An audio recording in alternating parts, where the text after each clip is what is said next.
All right, love. So I'm pre-recording this, so it's going to be ready in about an hour. I scheduled it for an hour from now, so that I could go ahead and pull down the energy that I wanted to discuss. So I've been getting a lot of downloads today. I shipped a lot of orders out, and I have a lot of orders that are going to be ready to ship tomorrow as well. So as always, I appreciate you guys for your orders, and for allowing me to channel energy for you all. Okay. One of our viewers, one of our subscribers, Octavia, sent me an excellent list of, and my phone is probably low. Sent me an excellent list of topics, and I encourage you guys to let me know topics that you want me to discuss as well. Okay. Is somebody watching? I thought I pre-recorded this. I don't even know. I don't even know what just happened because it looked like somebody was viewing and then it went away.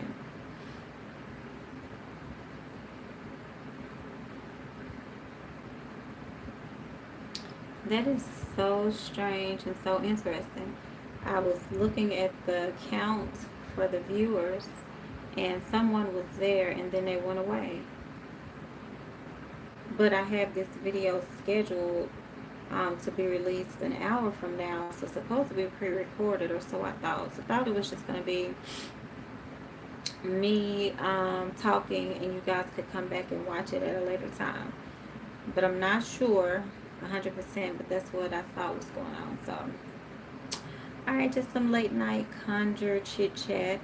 I was working with herbs and I was divining, and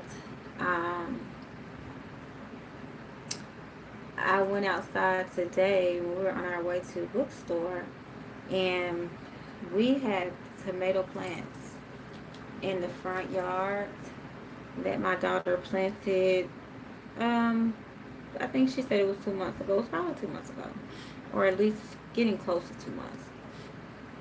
And when I tell you guys, we have so many tomatoes, and I was just shocked. But my daughter has been talking to them and watering them and spending time outside in the front yard on a picnic cloth, like a picnic blanket type cloth. Spending time with the plants and talking to them, and they are huge. I'm talking about huge. And I didn't even know that we had any fruit on the vines until today. So um, it just goes to show you that even when you don't think your spiritual work is working, it's working. As long as you continue to pour into the energy, it will produce. Okay, you will be prosperous. You will get the things that you are working towards. They will happen, and one day you're going to look back and be like, okay, I have everything that I want, that I need, that I desire. You know, of course, you continue to do things so that you can constantly have that flow. You don't want to block the energy off or become complacent. And then, at a certain point, you do want to just walk in gratitude and just give thanks and pay homage. Give thanks and pay homage. Give thanks and pay homage. And it just builds your spiritual muscle, and you become stronger and stronger and stronger. So I got to thinking, and I wanted to share something with you guys. This is one of the things that I learned growing up, living in a hoodoo house, shall we say. Okay, my great grandmother practiced hoodoo, and she worked with roots and plants and things like that all the time. So I pretty much grew up in, I used to say, a haunted house. Now that I'm spiritually evolved, I'll call it a hoodoo house, because that's what it was. Because my granddaddy was there, he was welcome, he was present, he was an intricate part of our daily lives, the daily lives of my grandmother and I. My grandmother had an altar for him, Everything was left in place. His clothes, his pipes, um, his their bed, everything was a shrine. Everything was set up. Is somebody in the room? If somebody's in the room, let me know in the chat, because I see somebody watching, and I thought I was pre-recording this um, for later. So let me know. Oh, okay. I don't think anybody's here. Okay, good. That's so strange how that keeps happening. I learned a lot about working with spirits, working with altars, and honoring people even though they no longer had a physical body. So one of the things that I learned um, from my great grandmother was how to protect your home spiritually, and I'll do an entire video on that. Um, and Octavia did ask me about that on the list of video topics she wanted me to go over. So I definitely want to talk about energy as far as protecting your home. But I feel like I've mentioned it a few times when I've done lives, and I've tapped into people's energy where I felt that there were some blockages because they needed to do some cleansings around their home, and put some protective energy out there. So definitely going to go ahead and talk about that.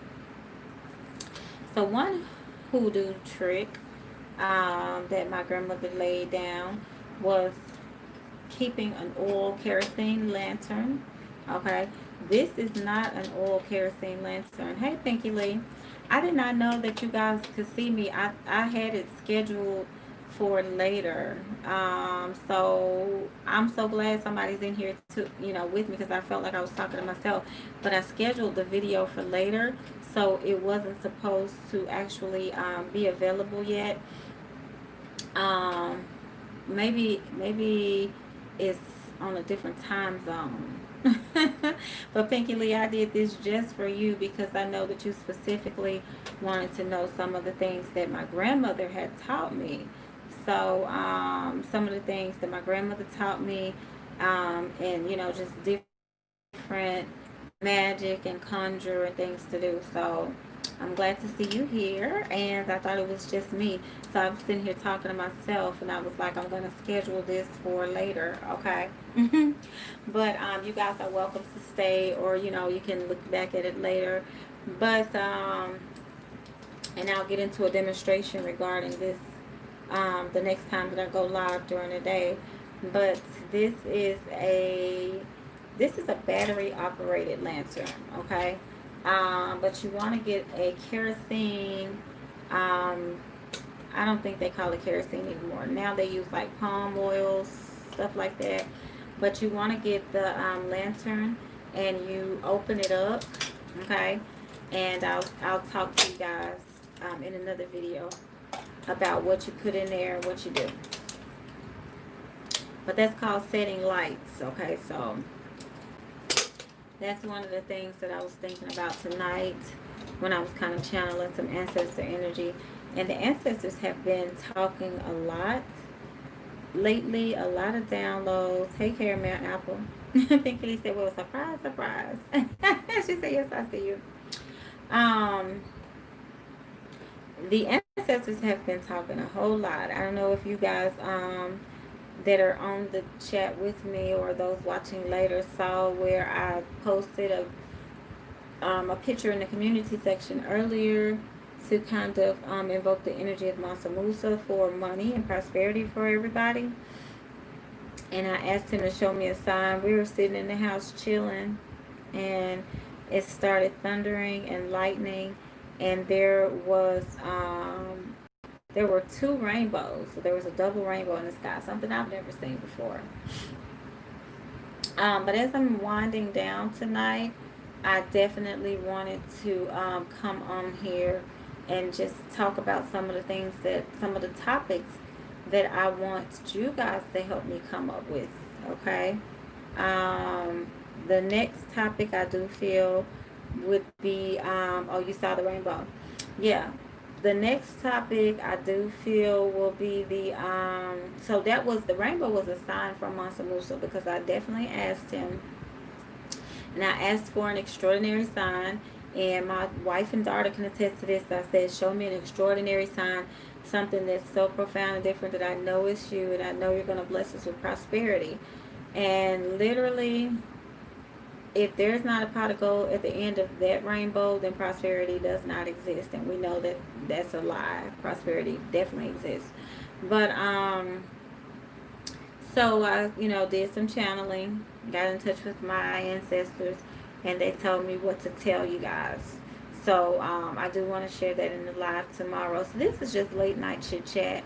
I didn't even think anybody would be here in the room. So yeah, I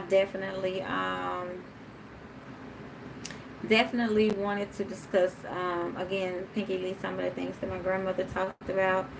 So yeah, so just how to clean your home, and how to really truly tap into that energy so that you can pull that energy down from the different realms, especially when it's so close. Okay, so I want to talk about the different spiritual energy bodies. Yeah, Pinky Lee said that was amazing. And oh my God, you guys, Pinky Lee said, yeah, let's talk about Granny. Yes, I'll come on tomorrow. And in the morning, I'll upload the video with the altar kits, because I put together several pieces that are going to eventually become kits. So I have four different styles of altar kits so far, and I'm really feeling the energy. So a couple of more things I want to add to the the altar kits before I put them together. But there was something else that I was going to talk about too while I was on here, because the ancestors have definitely been talking. And of course, as soon as I go live, which I didn't even know I was live, I thought I was just recording, pre-recording.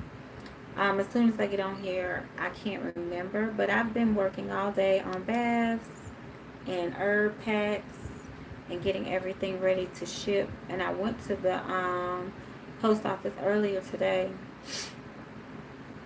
What else did they want to talk to me about? The house cleanings and the setting of lights. How to properly set lights. So we'll talk about that tomorrow. And oh, we got 3 people in the room. I didn't even think that we would have this many viewers with it being so late. So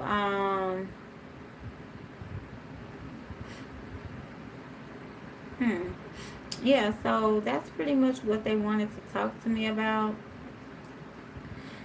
And I'm getting ready to wind down after I do my nightly prayers and everything. So yeah, so you guys think of some topics that you want to hear about. Some different things you guys would like to discuss. There are 3 people in here. Who else is in here? Pinky Lee and Caramel Apple. Who else is in here with us watching? How y'all doing out there? It's 8:55 p.m. in Chicago. Not too late.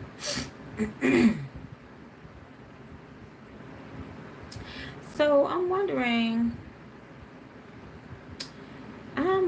when it said, Pinky Lee said you. It usually doesn't show me myself up there though, and I kept seeing 3 people, so that's why I was wondering.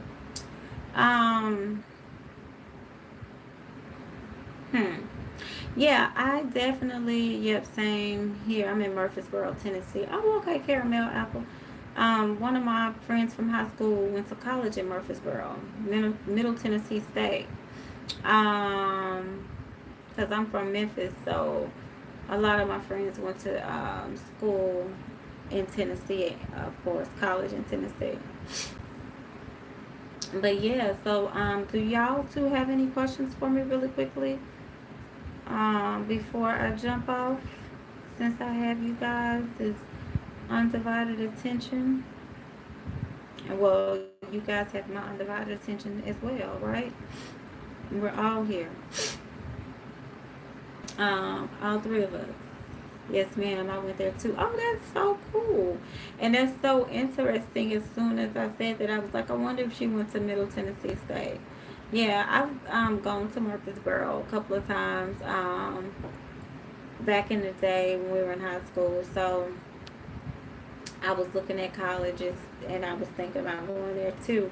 And my high school friend Natasha, that went to Middle Tennessee State, ended up doing air traffic control. But now she has her own business. But yeah, I went to school with a Natasha Jackson, and she went to Middle Tennessee State. So that's interesting. What did you say, Pinky Lee? Do I have any messages for you? Ooh, I feel like you have a lot of good energy around you. So you need to just focus on what's in front of you. And I am ooh, I'm hearing homeward bound. That's so cute. So you just need to make sure you clean that house and get everything ready. Pay attention to any messages you're getting, because I do feel like Spirit is giving you some messages. What else was I? I was gonna talk about something else tomorrow as well, and I brought it in here. Oh, let me tell y'all one thing. So Pinky Lee, like I said, I did send you something. It's in the mail, so you're gonna get it. But with you moving into your mom's house, I wanted to commission my daughter to paint something for you. And then I decided to keep it for myself. So you're going to get something different. Hold on, Caramel Apple. I'll check and see for you. Okay, give me 1 second.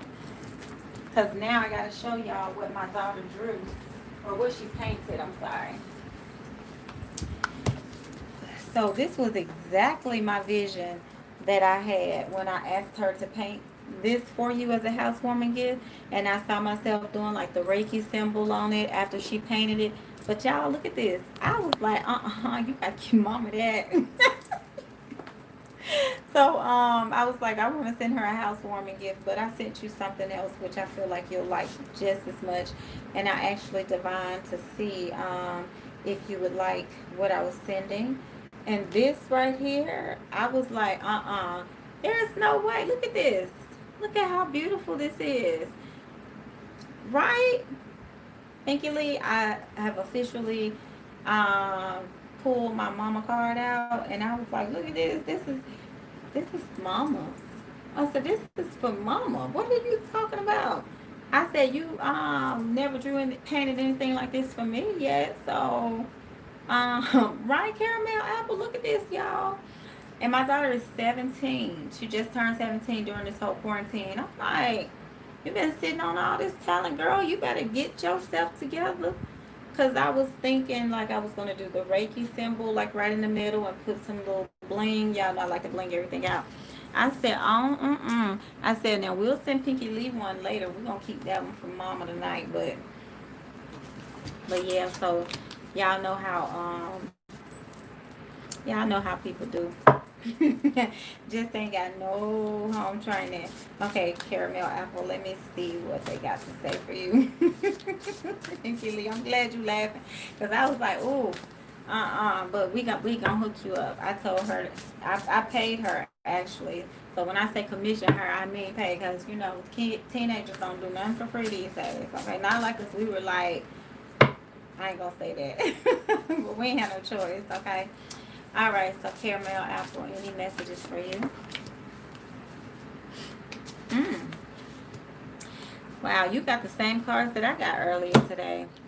So these cards are talking about you doing your own thing. And y'all know I get cards donated all the time. This one says you don't need anyone else to fix you, or you don't need someone else to fix you. And I got this earlier this morning. And then the card that you got with it also says be your own first priority. Okay. So, yeah, definitely about putting yourself first and not relying on other people. And that's beautiful. Pinky Lee, did I show you your cards? I don't know. No, I didn't. I didn't show you yours, Pinky Lee. But I'll show them to you. But yeah, so pretty much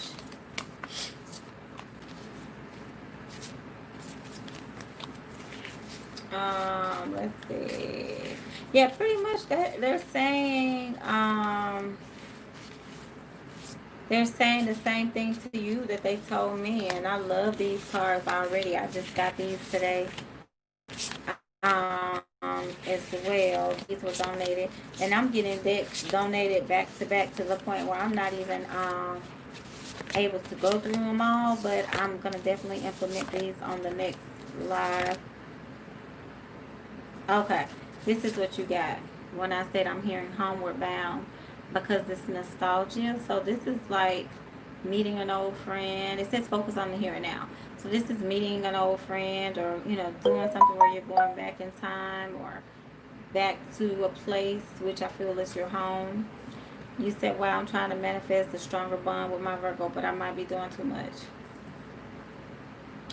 Yeah, so you have to put yourself first. And then too, with the Virgo, look at that tree that she's painting, those roots under that castle. Yeah, Virgos are very detail oriented and very analytical. Let me pull one more card for you, Pinky Lee, because I can't remember what your other card was. My wife is a Virgo, so the key to Virgos, dealing with Virgos can be very robotic. So you have to pretty much bring that flair and bring that passion, okay? And then also with Virgos, you have to make sure they're very controlling and they're very take charge, very business-like, very, like my wife is a logistician. So they're very good with numbers and paperwork and getting things done by the book, and robotic, like things that repeat themselves over and over and over. Like Virgos are really good with, like, I'm not going to necessarily say math, but numbers. Balancing checkbooks and making sure that you dot your I's and cross your T's. Like if I make a mistake and spell something wrong, my wife is going to be like calling my butt out like real quick. Yes, he is, and it's so hard to connect with him emotionally. Very, very hard to connect with Virgos emotionally, because again, they have a more robotic way of doing things, and it is a very and they're by the book. Like if you look at the Virgo symbol, it's literally a lady that's a virgin. That's where they get the word Virgo from the virgin. So they're very traditional, set in their ways, and they like to play like they're perfect, don't buck the system, but they do buck the system, but it's gonna be like on the down low. Like it's she said, yep, that's him. Great with numbers. I'm a Leo and I just can't. And the thing about me is I'm a Capricorn, but literally I'm on the cusp of being an Aquarius. Literally, if I was born, 2 days later, I would be an Aquarius. And also, I have a lot of Sagittarius energy in my chart. So I can understand where you're coming from based on the fire that I harness. So it's hard to connect with them emotionally because they're so rooted and grounded. They move very slow. I think my wife moved really fast with me the way that she did, because I'm so completely different from anybody that she's ever dated before. Because literally, like within 6 months of us knowing each other, like we were living together, like everything moved super quick, and I had never experienced anything moving that quick before. But they love that fire that you bring. As a fire sign, you should be turning it up, turning the flame up completely, because they're so rooted and so grounded that it's like to for me, like with my wife, the thing that attracted her to me from what she said is the fact that I had my stuff together. They like to take care of business, but they like it when you are also self-sufficient, and that makes sense for these cards to say here, gold. You don't need someone else to fix you, and be your own first priority. So when you focus on yourself and you show people that you can manifest things and that you got your stuff together, and that they're not somebody that you absolutely need, but you know you absolutely do want them, then that to me brings the appeal. I was just about to ask how long it took for you to connect. Yeah, at first she tried to move really slow, and I was like, okay, whatever. And I was like, you know, I got other people that's interested in me, so if we gonna really move slow like this right here, then okay, you know, whatever. So when she saw that, I feel like that sparks her interest even more. And I'm the type that if I'm gonna spend time with you, because we met online, we were dating online. I'm the type that if I'm going to connect with you and put my energy in you, I don't need you putting energy in all these other people. You know, that's just not how I am. Okay. So I just let it be known and we just went from there. I'm trying to break the bond and energy from my ex boyfriend Pisces, but he keeps popping up, pulling on my energy. Yeah, Pisces are very emotional. Like, you can barely escape them. Like, I still have an ex that's a Pisces that will invite me places and be like, let's do this, let's do that. And I'm like, I'm good and married, and you know this. And my ex will be like, well, just invite your wife too. I mean, I just want to see you. I'll be like, you crazy. They don't go anywhere. Pisces are literally, to me, the most emotional zodiacs ever. Like, oh my God, my sister's a Pisces, and she must have something else in her chart. But true Pisces, yeah, you can't really get rid of them, Pinky Lee. I'm sorry to inform you. Yes, caramel apple, very clingy. And if you look at the symbol of the Pisces, how it's like two fish swimming, you know, in opposite directions, I feel like they're always trying to find themselves emotionally, like they're going in a circle, you know. It's a very interesting energy, Pisces energy. Let's see, Pinky Lee, what was the other card for you? I don't think I showed you. There's something about this other card. Let's see. I give him no energy, but he keeps calling and texting, but I do not reply. He's crazy.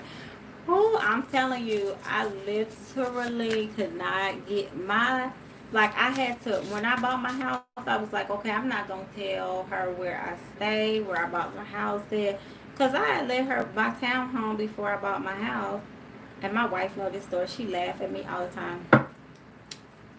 I had gave her the key to the townhouse to come over and feed her dog that I was dog sitting one day. Y'all, she never gave me my key back. She tried to move in on me and everything. Like, they cray cray for real, for real. Like, if you got a Pisces that's emotionally attached to you, you can just hang it up, because they not going nowhere. And even if they not physically there, they still not gonna let you go. And it doesn't have to be a big, huge love connection. That's just how they are with everybody, I feel. So, Pinky Lee, you got the same card again when I shuffled. So, definitely going back home and focusing on the here and now. So, you got to connect with your ancestors, especially when you move back in your mother's house. Remember, I was telling you need to get a plant. Well, look at those plants. Oh, and I was saying you needed to make peace with your mom. That was what I was saying earlier. Okay, because look at that dark cloud kind of looming over. So you definitely need to make peace with your mom. And then, oh, good. So your storm has come to an end. That's a good thing. Okay. And look at that house in the background too. Definitely focus on, and the number 44 is the gateway number as well. So you had the number 33 and 44. And 33 kept popping up over and over and over and over and over. Wow, and then this kept coming up on the bottom of the deck. That's the card that I was trying to find at first because it was on the bottom. Yeah, so there go that Pisces in the background back there, that water. So yeah, I mean, it's just, you know, but with all these energies, We just have to keep focusing on and working on ourselves. So I'm gonna talk to y'all a little bit more about that tomorrow when I do another live stream, just so you guys can see. And I don't know why some people say that they don't get the notifications. I don't even know how the algorithms work. But I try to post in the community section first to let y'all know before I go live. What does that morning card mean? I feel like that's a new fresh start. Like when the way that I was looking at, did I shuffle it? Yeah. Oh no, there it is. It was on the bottom of the deck. It says the world awaits you. There go another fish right there. But you know what's so interesting is this has a lot of yin yang energy in it too. Those seashells on her head and stuff like that.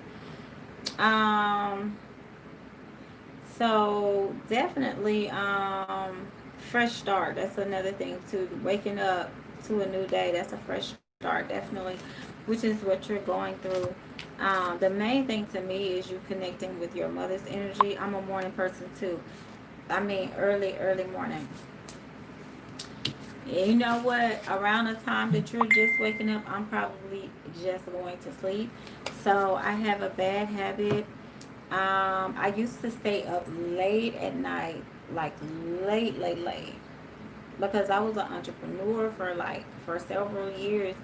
And so I was working, burning the late night oil, and I had clients online that were out of the country, and they were in different time zones. They were ordering things from my website, and so I was up late at night responding, negotiating, and stuff like that. So I just never did sleep.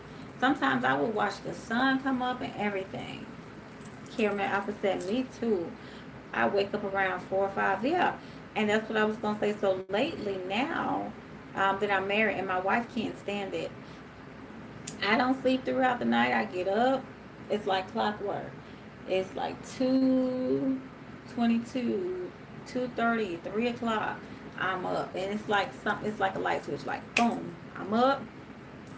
And I come in here in this little Reiki studio. And I can't show y'all the background because I got all kind of stuff under the pyramid that I'm working on for tomorrow for the orders. But I come in here and I get to working, and I start getting messages and stuff like that. I do my candles, my meditation, and I'll drift back off to sleep, and then I'll wake back up again. And then I'll look outside, and it is almost time for the sun to come up. And I don't know what's going on with these birds, but these birds are chirping, and they're chirping earlier and earlier. I don't know if their time is off. I don't know if the cycle of time is off or what. But the birds wake me up again once I do drift off to sleep. So when the birds wake me up, by now this is the third time. It's almost light, and I'm like, what in the hell? Like, what in the hell is going on? Why am I going through this? Yeah, I don't get 8 hours of sleep. I can tell when you need to eat. Yeah, that's the thing. Literally, it's like, okay, 3, 4 in my print. Talk to my mom and sisters. That's the prime time too. So you're definitely tapping into that portal. Yeah, and I don't really eat a lot. I've never been a big eater though, but I don't really eat enough for the way that I'm working with energy. So I definitely like, even though I'm eating more now to try to make sure that I keep myself fed, it's still not enough. Like literally, and it's not that it's not enough. I don't eat meat. I don't eat a lot of things. I'm very picky. So that's probably what's hey Kai Kai. That's probably what my issue is. No, you're definitely not the only one, Caramel Apple, because I wake up throughout the night and catch those synchronistic numbers as well. And I'm like, when I wake up and I see them, I'm like, what in the world is going on? It's like I wake up in this daze, and I always look outside. I don't know what and who I'm expecting to see. But it's the same every time. Every time. We're just chit-chatting. I was calling myself talking, and I thought I was just talking to myself because I literally had set the timer for the video. So we're just in here chit-chatting, and I did look into their energy just to see what was going on. They, if you have a question, you can ask it too. I was talking about the things I'm going to talk about tomorrow and in the next live. So, sorry, excuse me. And see, even though I'm yawning, y'all, I'm not sleeping. I go to sleep because I have to. Just like eating. I eat because I have to. Pinky Lee says the birds start chirping at 3:30. Yeah, that's what I'm saying. I'm like, what in the world has been changed energetically with these freaking birds? Because they get the chirping, and then they got the baby birds, and they're chirping. I'm like, Lord, you know what I'm saying? Because again, this is me trying to finally drift back off, or else that's me waking up the first time. But either way, it's a cycle. It's a never ending cycle. So I'm like, I'm glad I don't have a 9 to 5, because I don't know if I would be able to pull it off at this point.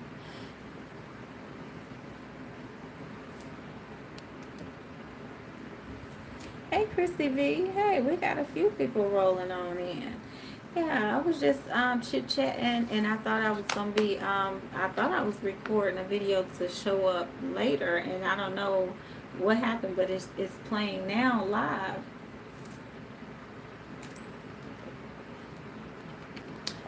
Can you tell us something about Grandma?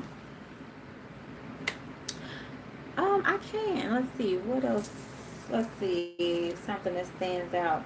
And I thought about it the other day that I wanted to sit down and look back at some things that I've written in my journals over the years. So let's see what's standing out to me the most. Who am I writing?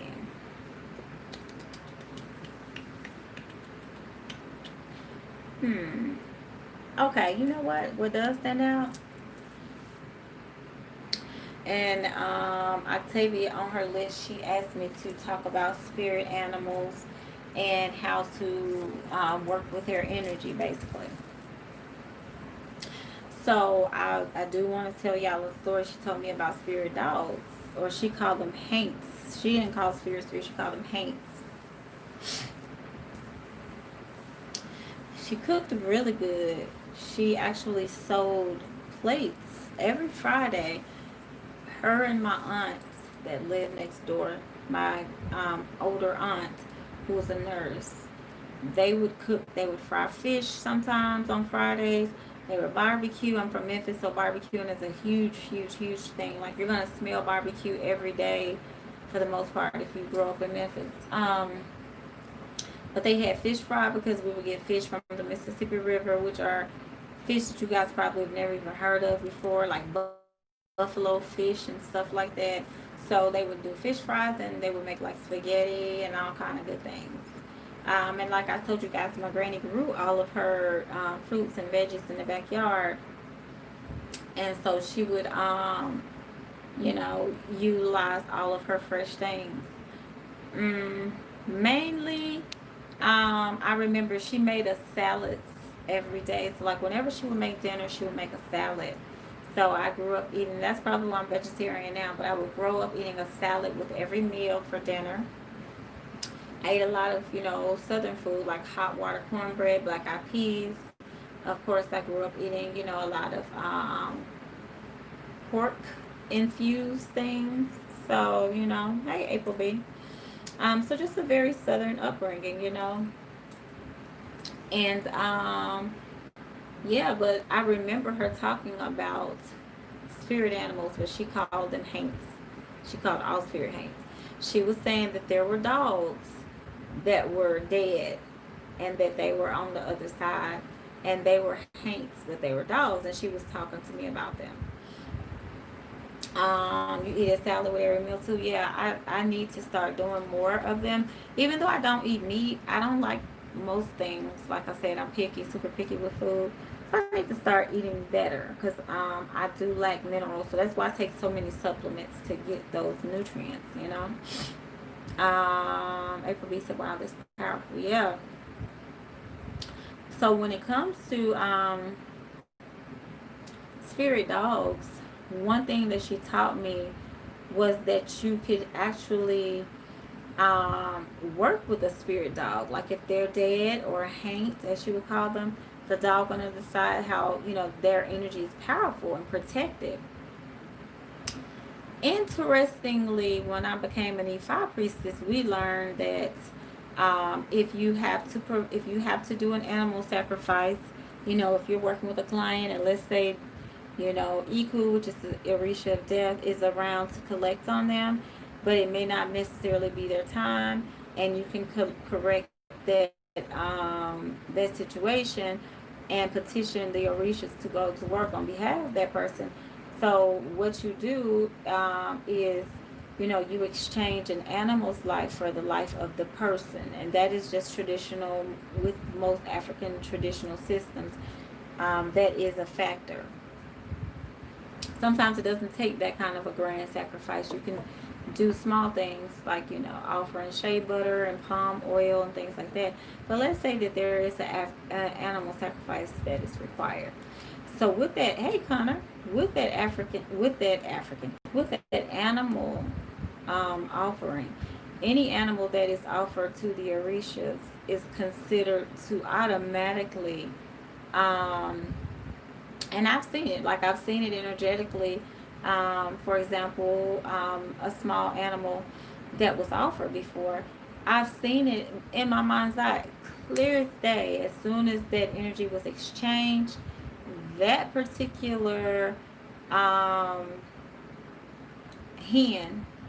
went right on to the other side and was so big that I couldn't even see the whole thing in my mind's eye. Like took up the whole space.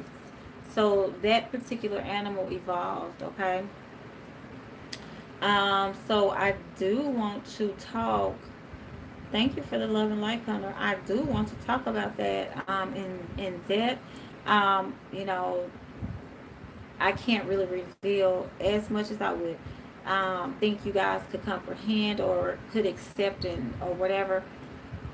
Especially if you don't practice the tradition. But I will tell you guys now, when I do the animal spirit videos, make sure that you are harnessing the animal energy that is present because they will, oh, thank you, Connor. They will, I mean, think about it. If you look at any movies, Lord of the Rings, Harry Potter, they have these animals and they make that little call, and the animal come rushing right in, and they scoop them up, or they fight for them and protect them. You know, King Kong, Planet of the Apes, what else? Transformers. Like, there's always some kind of animalistic energy that just swoops in and just saves the day. So you gotta think about it. You know, what they call dog, man's best friend. You know, animals are powerful. And that's the energy. When my grandmother talked about haints growing up, she talked about different people that she saw, and she wasn't necessarily focused on them because my granny knew what to do. And one of the things that she did, saying that she knew what to do, you know, led me to think about this. One of the things that she did was she put salt outside of our house every single night, and she boiled a pot of water every single night. So I was like, you know, it took some of these things a long time to make sense to me, but now I don't care where I'm at. I sleep with a glass of water on the nightstand or the table or the floor or whatever beside my bed, okay? So in the next video, when I talk about how my grandmother used a lantern and what you put in there for prosperity and all of that, I'm going to also talk about the hexagram 5-pointed star and the energy you can use with that under your bed. Okay, that's an old school southern thing as well. My mother used to do the salt. Mm-hmm. And April B, what's so interesting, Pinky Lisa, wow, that's amazing. What's so interesting is that my grandmother wasn't like me. She didn't use Himalayan sea, pink Himalayan salt and sea salt and all this. She used regular old Morton salt in the blue thing that had all that, sodium and stuff in there. But she used it every single night. My granny would get up and she would put a line across the door outside of the house. She would walk to the front door. This is a threshold. She would cross that threshold and she would start over here on this side, and she would pull that line of salt as she poured it. She would pull that line of salt right across the front door. I asked her one time, I said, is that for snails, Granny? And she said, no, baby, that's for haints. And I will never forget that. My grandmother did not play the radio with that. And she made sure that Pinky Lee said boil water. She made sure that she boiled a pot of water every night. And I can still see that pot in my mind's eye. It's an old pot with some black handles on the side of it. It's a very, very, very old pot. My grandmother used a lot of cast iron, but this pot wasn't cast iron. It was kind of like brown. It was. I still see that pot. But she would boil the water every night, and once the water cooled down, then she would bring it. My grandmother slept in the living room. That's probably why I don't like sleeping in the bed. Thank you, April. My grandmother slept in the living room every night. She didn't sleep in the bed because, again, the bedroom was a shrine, complete shrine for my grandfather. So she slept on the couch. My grandmother slept on the couch in the living room every night. And she literally died on that couch, you guys, okay? So me being me, I had my own little room. We had a small little shotgun house that I grew up in. But I had my own little room in the back. But I never slept back there because I was scared due to the fact that my grandmother was telling me that my grandfather was back there. And I couldn't see him. So I slept in the living room on a pallet pretty much my entire life, my entire childhood. I moved in with my mom when I was in the 4th grade. My grandmother passed away, so I slept on a pallet on the floor in the living room because I was like, I'm not gonna be in the back room by myself. Not back there with no Hanks, granddaddy, no dog, spirit, nobody. I'm staying right here. So I was scared most of the time because these things were so scary to me. I knew they were true. I could feel them. Fortunately, I never saw anything, but I just could not wrap my brain around seeing those things, as a kid. Like, I was terrified.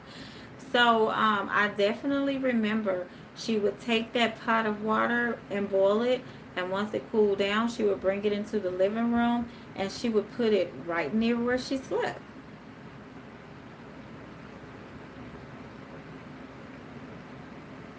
Yeah, she would put it near where she slept. So you definitely want to keep water near you. Okay. And my great grandmother grew up in the country, but where I lived with her was not considered the country. It was a it was in Memphis, but she lived in Grand Junction before she moved to Memphis. So so my grandmother grew up with a well and all these things. So she boiled the water. Now that I'm looking back, I feel because she wanted to bring the water up to standard. She hated drinking water out the faucet unless she boiled. But the water that she brought in the pot every night, she would take two big rags, as she called them. I call them towels, but she called them rags. Take 2 rags, grab that pot off the stove with those black handles, and sit it on the floor beside her. So, and which was beside me as well, because literally, here's the couch right here. Okay, my grandmother was up against the wall. The wall was right here. The window was up above it. The couch right there. The television was right here. And here go me right there on the floor on a little pallet on some quilts that my granny had, sewed together. I wasn't spending the night in that back room by myself, child. No. You couldn't pay me to go back there. Yeah, I slept on the floor, and it was like, because I was so young, it didn't affect me. It didn't hurt my back or anything like that. But I was terrified because with me sleeping on the floor and her sleeping on the couch, I still felt scared because even though I was close to her, I was close to the kitchen. And, so if a ghost, in my mind, if a ghost came around the corner, they were going to come get me first. So, and I told you guys the story of when I thought there was a ghost in the kitchen, but someone had broken our house. This man literally was like walking near me when I was laying on the floor, and I could hear his footsteps, and I'm trying to play sleep. And I was like, oh Lord, like I'm gonna just die. Like my grandmother's house, I love that woman, but that was a very scary place. And I'm gonna tell y'all like this. April, you laughing at me. I'm gonna tell y'all like this. I don't care what nobody say. The reason that I can sense energy so well and pick up on things so well is because growing up there, like literally it was like growing up in a haunted house. It was a very small house, but it was like growing up in a haunted castle. Every room has some kind of energy of its own. We had the altar slash shrine in the back room for my great grandfather, um, which looked like a Harlem Renaissance ish kind of energy. The bed was very, very tall, too tall for me to climb up on. The bed was perfectly made every day. There was a little shiffer robe, as old people in the South call them, where my granny had her little mink things with the little fox faces on them, and my granddaddy's hats and his cigars and all of his suits, his boots, and he used to make bootleg liquor apparently. So his like really big glass jars or whatever, and literally that was their room. Then there was my mom's room, which she left it the same way that she left it when she moved out.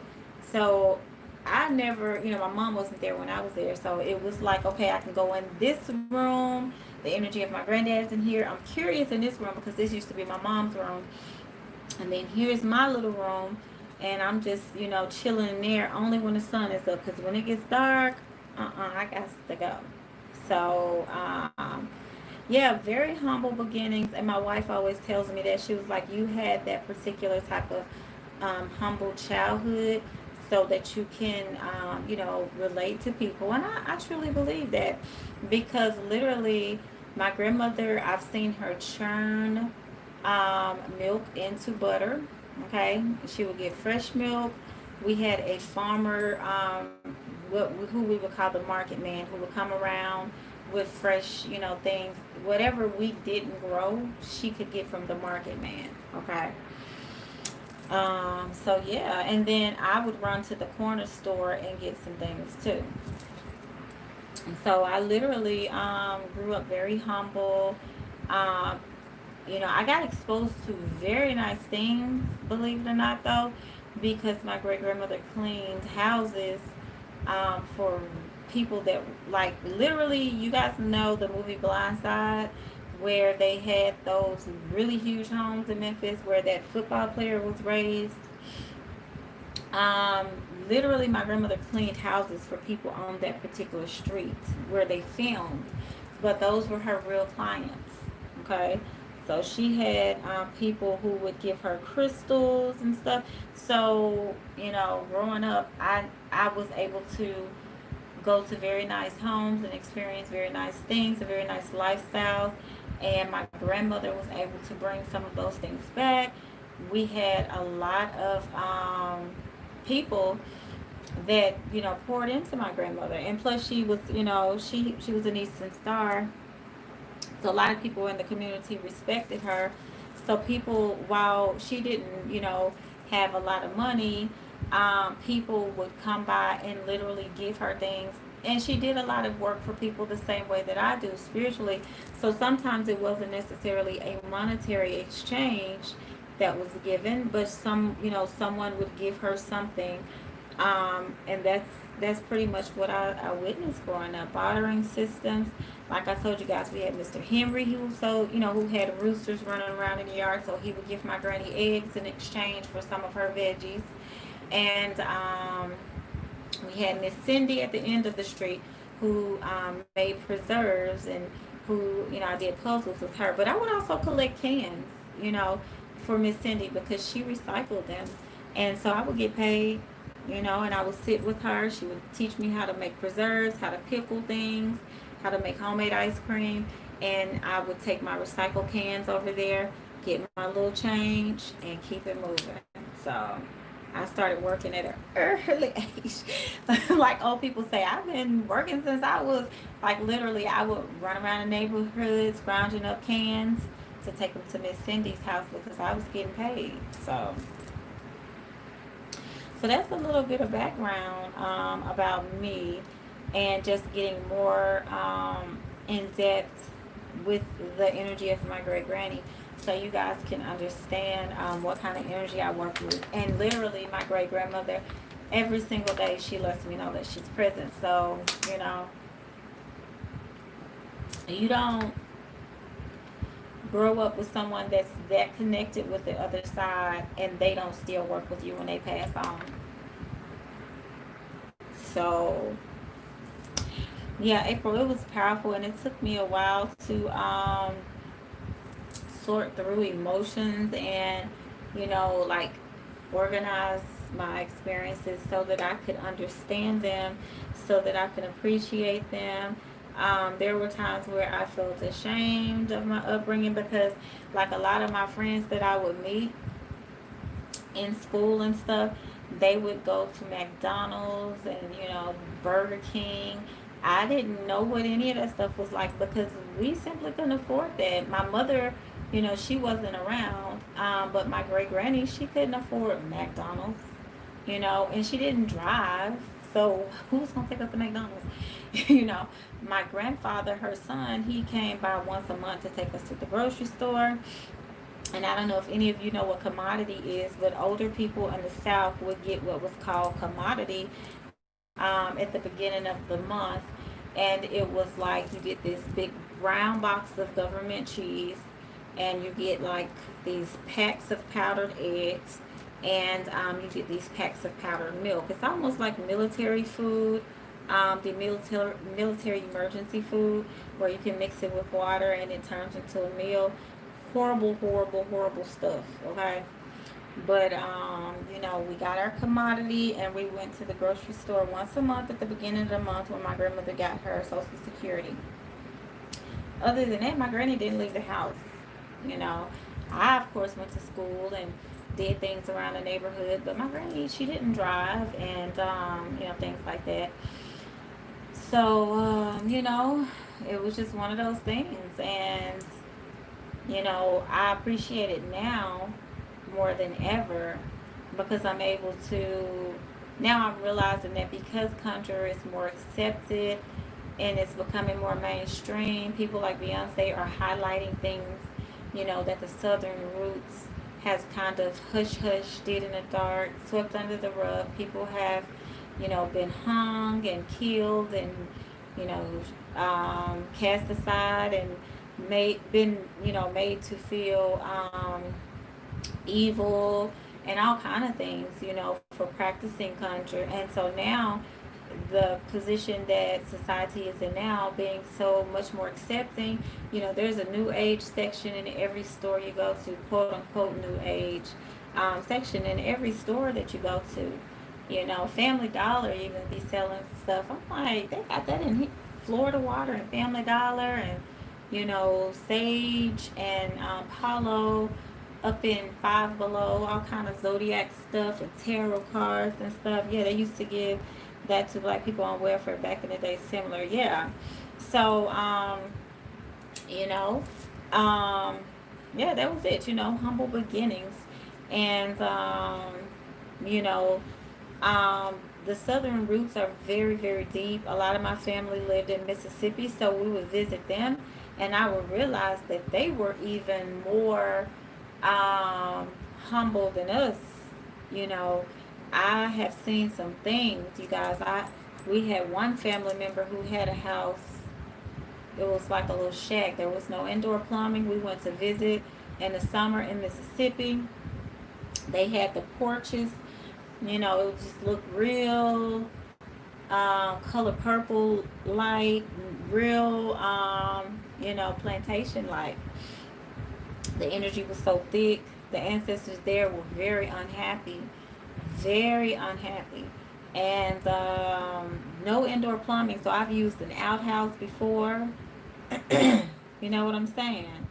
You guys, like I have used an outhouse before, playing outside using an outhouse. And my kid's father, we got together when I was in high school, and we stayed together until I was in my late 20s. And he picked cotton for side hustle money. So that's the kind of upbringing that I had. The people that were around me had. It was real serious out here. What part of Mississippi? Um, Sardis, Mississippi.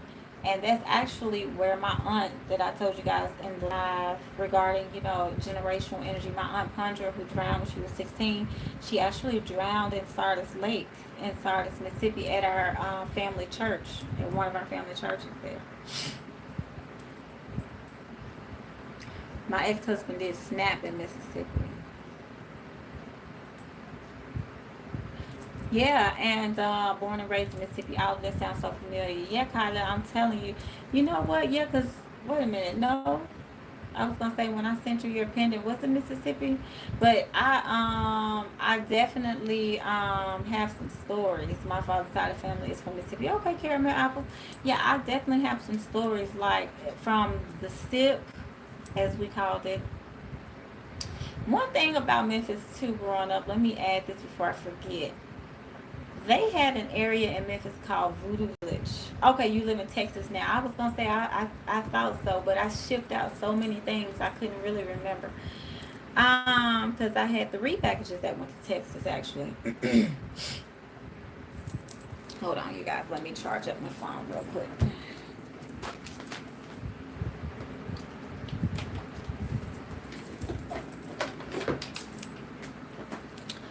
Um,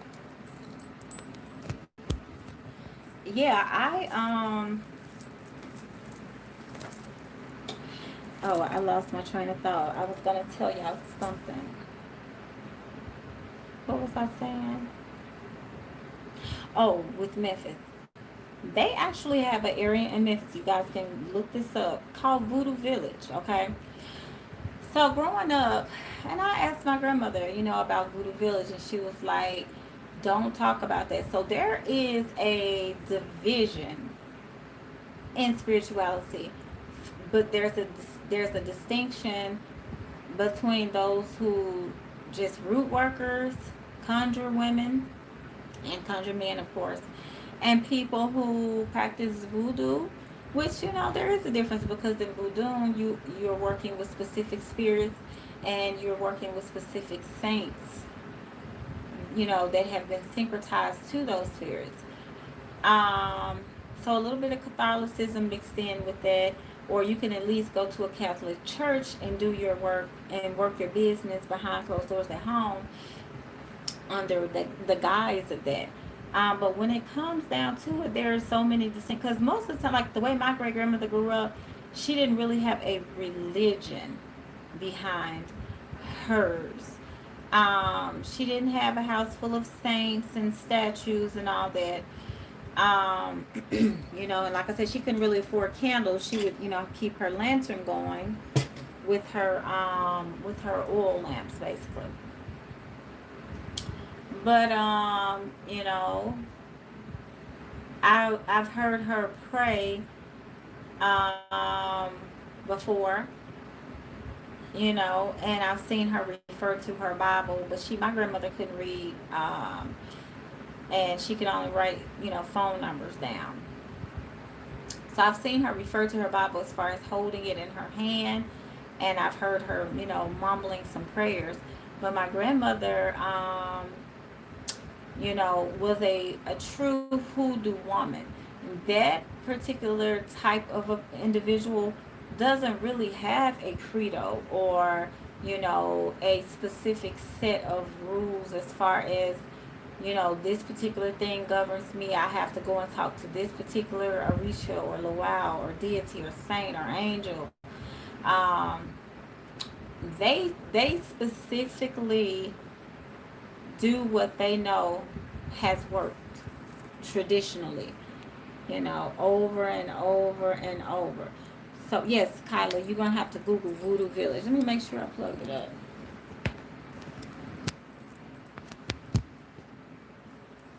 And I think that might be one of Memphis's little kept secrets. Voodoo Village was a place, and my grandmother was like, "Don't talk about that," because if you're not initiated in something, or you don't, work with something, you don't really understand it.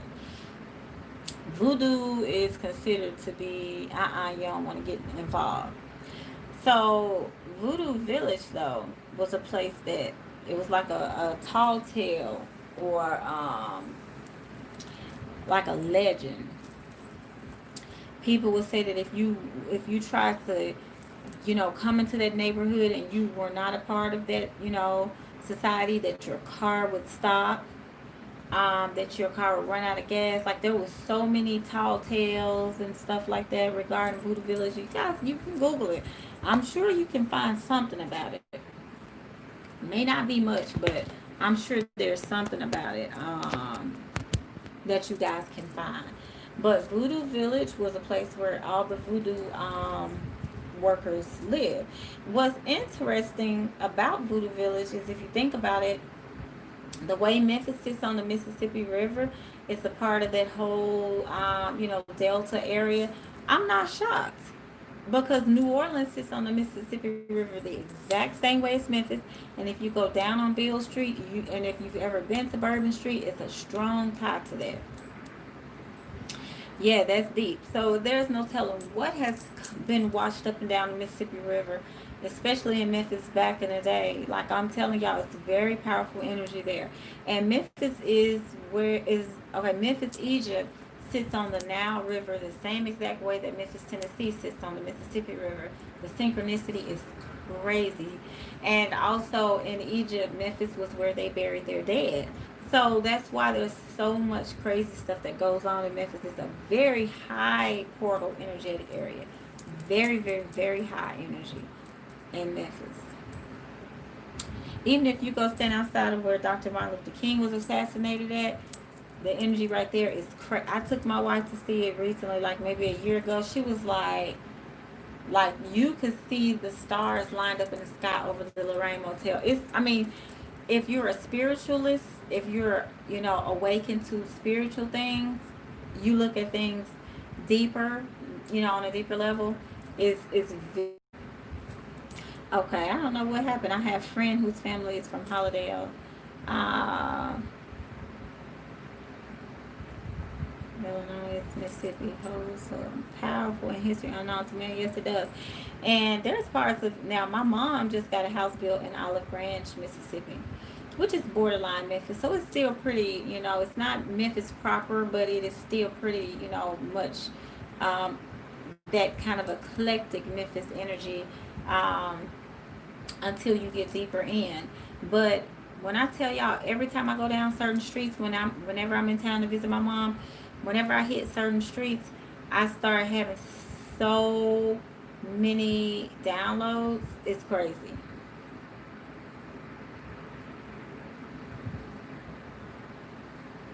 Or they would boil you and put you in a pie and eat you if you went to Voodoo Village. Yeah, I'm telling you, like, it was scary, because think about it, voodoo is the unknown. If you grow up around Christians or in a Christian family or household, which back then I grew up in the early 80s, then I had an uncle, and my uncle is still living. My uncle, I don't know if he's still a Muslim now. I haven't asked him lately, but he used to listen to Farrakhan, and he used to sell bean pies and wear the little bow ties and stuff. And honey, y'all couldn't tell our church family that he wasn't a devil worshiper. So, if you can't even accept the Nation of Islam, and if you can't accept what the Quran says, when the Quran, the Holy Bible, and the Torah, those three books, those are like the three most popular, um, religious sectors. If you can't even accept that, you definitely not gonna accept voodoo. And if anything, you gonna go and get some voodoo done behind closed doors so nobody won't know about it. And we also have a store downtown Memphisville Street. I don't know if it's still there, because I haven't gone to look. But it was called A Swab, and it was a very old, rickety, scary store. Okay, very old store. And I remember they sold all the voodoo supplies. And me and my friend, we were in high school. Her big sister, who was in college at Lemoyne, would take us and sneak us in the clubs and stuff, and we'd have us a good old time. We was teenagers, but she took us to A Swab. And honey, I saw my first voodoo doll, and I was in high school, and I just about passed out. You couldn't tell me, but I felt the energy there. Whatever they were conjuring up didn't feel good to me. But you couldn't tell me, like you said, Pinkley, put you in the pot and boil. You couldn't tell me that. I mean, because you do work with some darker forces and some things that you're not, being taught that it's okay to work with your ancestors, you know, because not all of that is bad. But a lot of it doesn't feel good for certain, belief systems that we've already grew up in. You know what I'm saying? And Kylie said, I feel you about the river. Yeah, the Mississippi River is, woo, like just tuning into the energy. It is a very, I feel like the Mississippi River might be a woman. And I feel like she's very, moody. You know what I'm saying? Just a very moody river. Trinita says, I was told once that I was a voodoo priestess in a past life, but I'm so afraid of it. Yeah, you know what I'm saying? And the thing about that is it's okay to harness that power in this life from past life oaths and pacts that we've made. It's okay to pull that energy down. I pull that energy down all the time. You know what I mean? Because when I did my own past life reading, I was shocked to discover some of the things that my past life part of me remembers, that my soul has agreed to and has participated in. But anything that doesn't feel good to you, you definitely don't want to deal with it. Yes, Olive Branch is pretty close to Memphis. Hey, Trisha. Yeah, just about passed out. Like I'm serious. I've seen a lot growing up in Memphis, experienced a lot, enough to really just write a whole book. I mean, Memphis is an experience, okay? Memphis is an experience. I'm very happy to be a part of that experience, but, and interesting, I didn't find this out until I was like in my early 30s, you guys.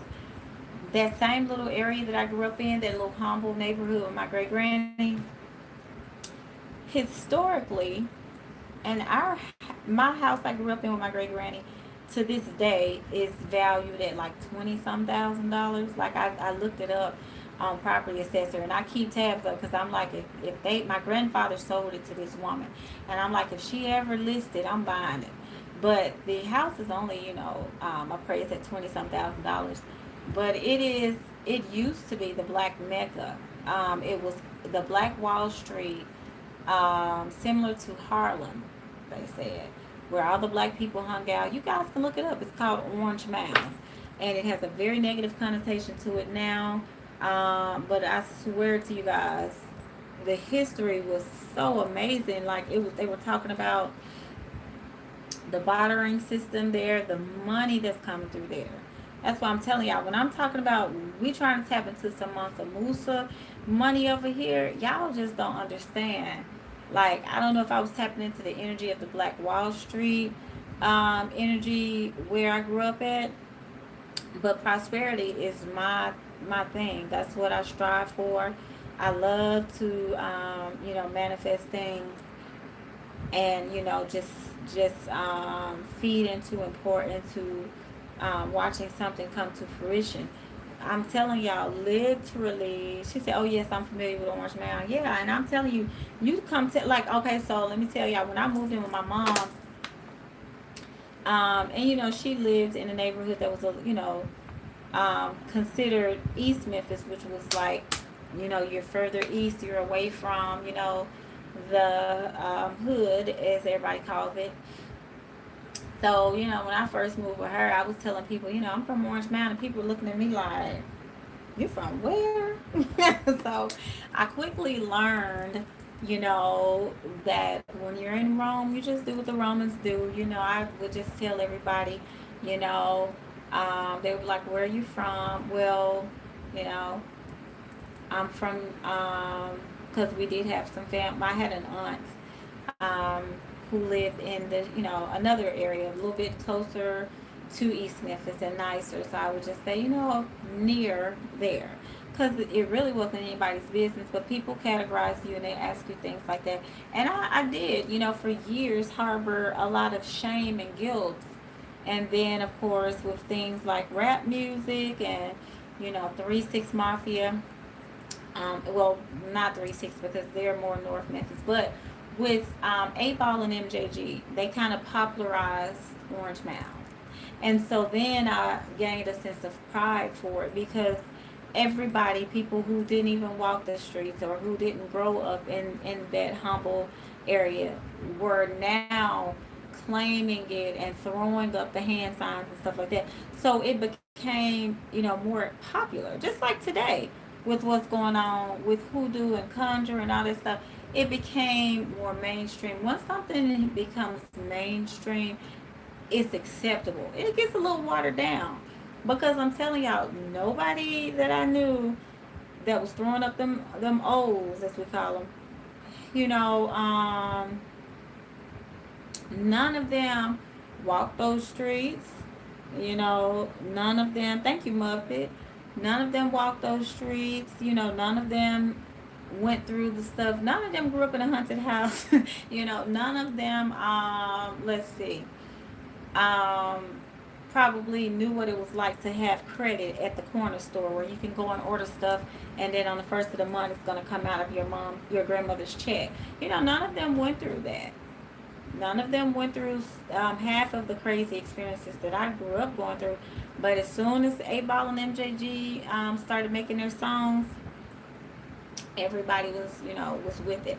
That's how I feel hoodoo is as well right now. As soon as people started, practicing Wicca, it became okay to do any little thing, working with sticks and stones and whatever else. But before Wicca, before the Wiccans openly discussed what they were doing, which we all knew what they were doing. I mean, I went to high school with people that were dressed in all black and stuff, and they called them goth, and I think now they call them emo. But these folk were out here working with some stuff, scrounging up some energies that most people probably had never even heard of. And now all of a sudden, you can go in a store and buy, stuff, stores you wouldn't even think. You can get gemstones just about anywhere. Now, I don't know if they're all real or not. But back in the day, when I was on my spiritual journey, I had to hunt these stores down. It would be some little mom and pop store. I remember in Memphis we had an ancient Egyptian bookstore run by some Moorish black men who were teaching us about five percenters, Nuwabians, Dr. Malachi York, ancient Egyptian, energies and Africa's real name, all this stuff. And I was like in high school learning these things. And they closed that bookstore down. This stuff was like hush hush. You know what I'm saying? There was a man from Africa who was talking to me about different tribes and telling me, he told me before I even took a DNA test, he told me what tribe I was from. And I was like, dang, you know what I'm saying? Like, these people were telling us stuff that we never knew. Because when I, growing up and where I'm from, like my dad's side of the family has real curly hair and wavy hair and stuff. They say, oh, y'all Native American. Like, that's all black people know. Y'all Native American because y'all hair look like this. They would tell me my cheekbones and structure and stuff that I was Native American. That's what I always heard. And it wasn't until I started, walking and talking with people who knew the history of, the world And they were able to expose me to things and let me know things on a different level and on a deeper level. And they were like, you're an African woman, you know, you are from the motherland. You're in America, but you are, you know, an African queen. And I thought, y'all, when I learned that, I started wearing dashikis to school. I was in high school rocking dashikis, and all that stuff. Like I'm telling y'all, this has been something for me my entire life. Like I can literally talk about this, and because I have literally walked this path, and I'm very excited, very, very, very excited to be here with you guys, because I didn't have a me on my path consistently. There were people along the way that, of course, I met. A lot of African priests and priestess. You know, outside of my grandmother, who was there for the first 11 years, I didn't have anybody consistently, you know. Wow, when I lived in Atlanta, I used to go to Malachi Yorkland. I was there when he taped live, you know. And I didn't move to Atlanta until after he was incarcerated. But I always wanted to go to Edenton, Georgia, and see, you know, the pyramids and all that stuff. But I knew that what I needed to take away from his learnings, I learned early on. Y'all, I had books. I'm not gonna lie to y'all. I had books, and they were lost when I moved. That I looked on Amazon, the name of a book that I had, I know the name. I'll talk about it in another live. The book is worth 500 and some dollars used on Amazon. Okay. So, and I had this book probably at age 19 because I was pregnant with my son. It was beautiful. You would have loved it. It was a sight to see. I can only imagine. I can only imagine. But I did study all of his teachings. And I really liked how he talked about, you know, different master scientists, and galactic beings being from other areas coming in and creating things and doing things. I mean, I rock with a lot of different theories that may not be, you know, the norm, but I don't feel like the norm is necessarily the path to follow, because spirit shows me something completely different. You know what I'm saying? Yeah, it is. The book that I had, I'm gonna just go ahead and tell y'all, but I do want to talk about it again too. Um, just listen to what I'm about to say. The book is called Dirt, and I can't think of the last name of the author, but the first name is Terrence. But the book was breaking down some stuff. This is when I stopped eating pork. I was 19. I was pregnant with my son. And when I read that book, I was like, I'm not eating another slice, morsel, nothing of a pig. And I literally had already started feeling like that. And I remember one time I went, my best friend who's from Mississippi, I went to visit her family with her, and I had already started being very picky about pork for whatever reason. And I remember I told them that I didn't eat something they made, and I had to learn very quickly. And when the way that her grandmother in Mississippi looked at me when I said I didn't, you know, want that, was like I had committed a sin, so I had to clean it up. And I told her I was full. But you know, you learn how to deal with things and deal with people. Well, hey, Mom. Hey, Makeup Butterfly. If you guys want to, you know, some more books too, The 48 Laws of Power by Robert Greene is a great book. You learn how to talk to people and deal with them in a way that's not offensive. Like, so after that, when I made my final decision, because I was already picky about pork, but when I was 19 and I read that book called Dirt, and I decided I'm not eating another piece of it, I ended up, you know, to not be offensive to anyone, you know, I would still get the pork on my plate, and, you know, whatever, because most of my family, you know, still ate pork and all that. Now, and honestly, I've been the person in the family that have led a lot of them away from pork. And even if they still eat it, it's not that often.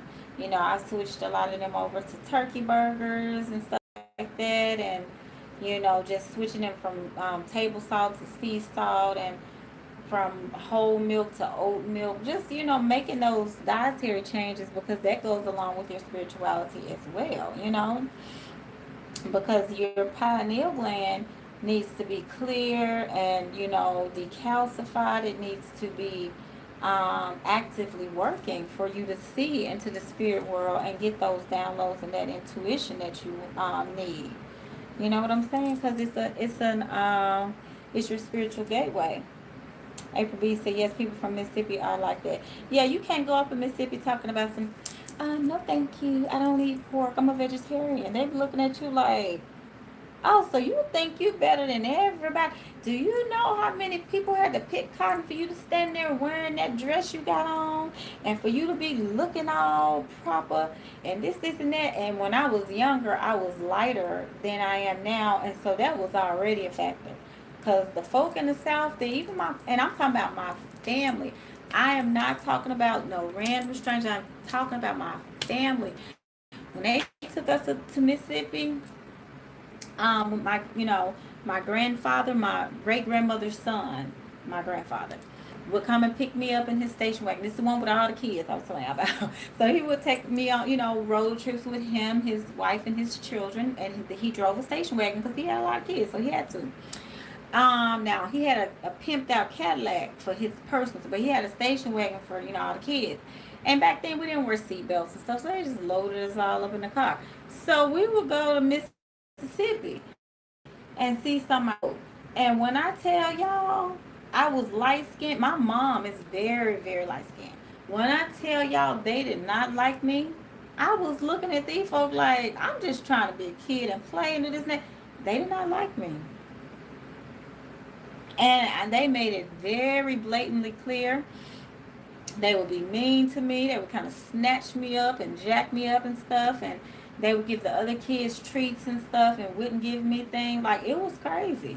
I'm telling y'all, if y'all didn't grow up in the South, you know, y'all may not understand what I'm talking about around here, but it is real. Like April B said, people from Mississippi are like that. And they are. My grandfather taught us to never eat pork. Pinky Lee, you don't know how blessed you are. Okay, Kylie said Dirt by Terrence McLaughlin. And that book, I'm telling y'all, I had that book. I owned it. I read it. The book is now valued at $500 and some dollars. So that goes to show you that there are some things out here that once you tap into that energy, it will change your life. Chrissy V said, yes, ma'am. Use $881 on Amazon. See what I'm saying? And I haven't looked it up in a while. Last time I looked it up, it was $400. And that was probably when I was living in Atlanta still. April B said, yes, girl, you know it. Caramel Apple said, girl, yes, I go through the same thing. April B, I'm sorry you had to go through that. That can be traumatizing. Yeah, it was traumatizing. Colorism is horrible because I had friends in school who were lighter than me, and then I had people that were treating me in the family who were darker than me, because my grandfather's all of his children were very dark skinned. His wife was very dark skinned. So when we went to visit family, a lot of times they were her family too, you know, and her family really didn't like me, because like I said, she was very dark skinned. So all of her children were. So here I am, my grandfather coming to pick me up to go play, you know, in Mississippi with all of his kids who are all very dark skinned. And here I am, this, you know, little light bright out there. And they didn't play those kind of games. They was looking at me like, mm-mm. And April B, I know it was all for a reason. Because I used to, I was like, I hate my life. I hate my childhood. It took me a long time to get to the point where I can even talk about these things without, you know, tearing up and, you know, feeling the energy of those situations again. But now I realize that it was all to shape me. So, you know, I wouldn't change it at this point. But it was horrible. It was very horrible. There's another listing on Amazon for $500 and $279. I'm telling you like this, if I could get like a PDF copy, which they might have it, you know, once an author has been deceased for over 50 years, or once the, you know, book is so old, I can't remember now how it is. They will usually make it where it is like how when you go in the library section, in the literature section, where you can't check the books out, but you can make copies of them. I would I would beg to say that at this particular point in time, dirt should be approaching that, because unless Terrence is still alive, which I'm not trying to speak death over anybody that's still living, of course. But the book I thought was old. It might not even be that old. It might just be, the knowledge in there. You know what I'm saying? April B said, "Yes, sis, I understand." Yeah, it was weird. People in the South are something different. You know what I'm saying? And a lot of people in the South, from my experience, come from a different part of Africa than people that end up migrating north. I feel like when I do past life readings for people that currently live in the South or grew up in the South, and Spirit shows me where they lived in Africa, it's usually a different area from where the people who, because you always flock to, like, for example, my heritage, I'm 81% West African, with 49% being Nigerian. The West being, the rest being still in the West of Africa. So it was interesting to me. I've always been drawn to the West Coast. Like, I've always been drawn to California. I've always been drawn to, like, that energy. Like, even we learned about Oregon trails. I don't know if y'all remember that, on the floppy disk drives on the computers, and when we were little. I wanted to be over there so bad. I ended up in Virginia. So many times I wanted to go to California. And it's interesting because my wife lived in California for years. And when we first met, we talked about moving to Cali together. But I was like, no, Spirit wants me here, here, and here. But I've always aimed my sights on California, probably because I grew up in past lives. I lived in the Western Hemisphere of Africa. And it's literally like this soul tie that pulls you directionally to where you are rooted spiritually, if that makes sense to y'all. And I may be saying it wrong. That's so deep. I was going to ask you, did you know what tribe in Africa you came from? So, yeah, from the downloads I've gotten, I have seen the tribes, but the doggone tribe. And I talked about Credo Mudra. I don't know if you were on that one, on the channel. And I keep him right here behind me. And I was talking about the downloads I got from him. The Zulu tribe, the leader of the Zulu tribe, who passed away at the beginning of the year. My grandmother, my dad's mom, has this same kind of look to her. The one that I was telling you guys was born on Halloween. Her birthday is October 31st. And it's so interesting. The doggone tribe has always been a tribe that I've connected with. I always meet some, like when I was young, I would always meet somebody that was from some tribe in Africa, and they would tell me the exact tribes that they felt like I was connected to. When I got my DNA test and it showed me the areas, I was like, this makes so much sense. I was like, it makes so much sense. Like, literally, I have a doggone tribe statue that I bought years ago. It's in the living room, the dining room.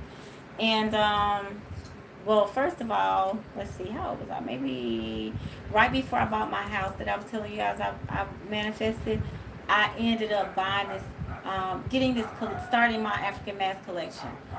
And I had doggone tribe, I still have masks from all these tribes. And when I tell you, let's keep barking. When I tell you guys, the energy associated with those masks, I had them, and I was like, I was gonna get ready to hang them when I bought my house. I bought the collection from this African guy, and I had them in the boxes in my townhouse. I was gonna hang them.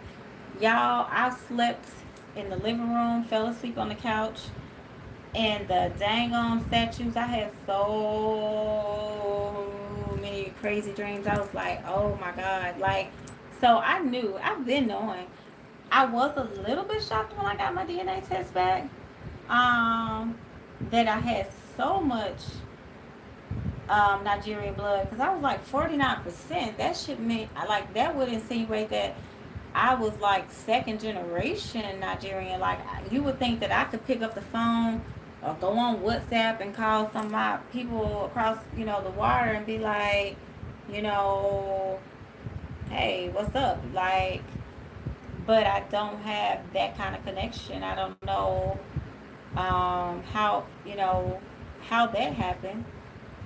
Usually with a tie that strong, or that kind of DNA, like, and I believe that the DNA, is accurate because I had my sister who they didn't know she was my sister to get a DNA test done. We're half sisters. We have the same mother and different father, and they emailed me. We have a connection in your DNA segments.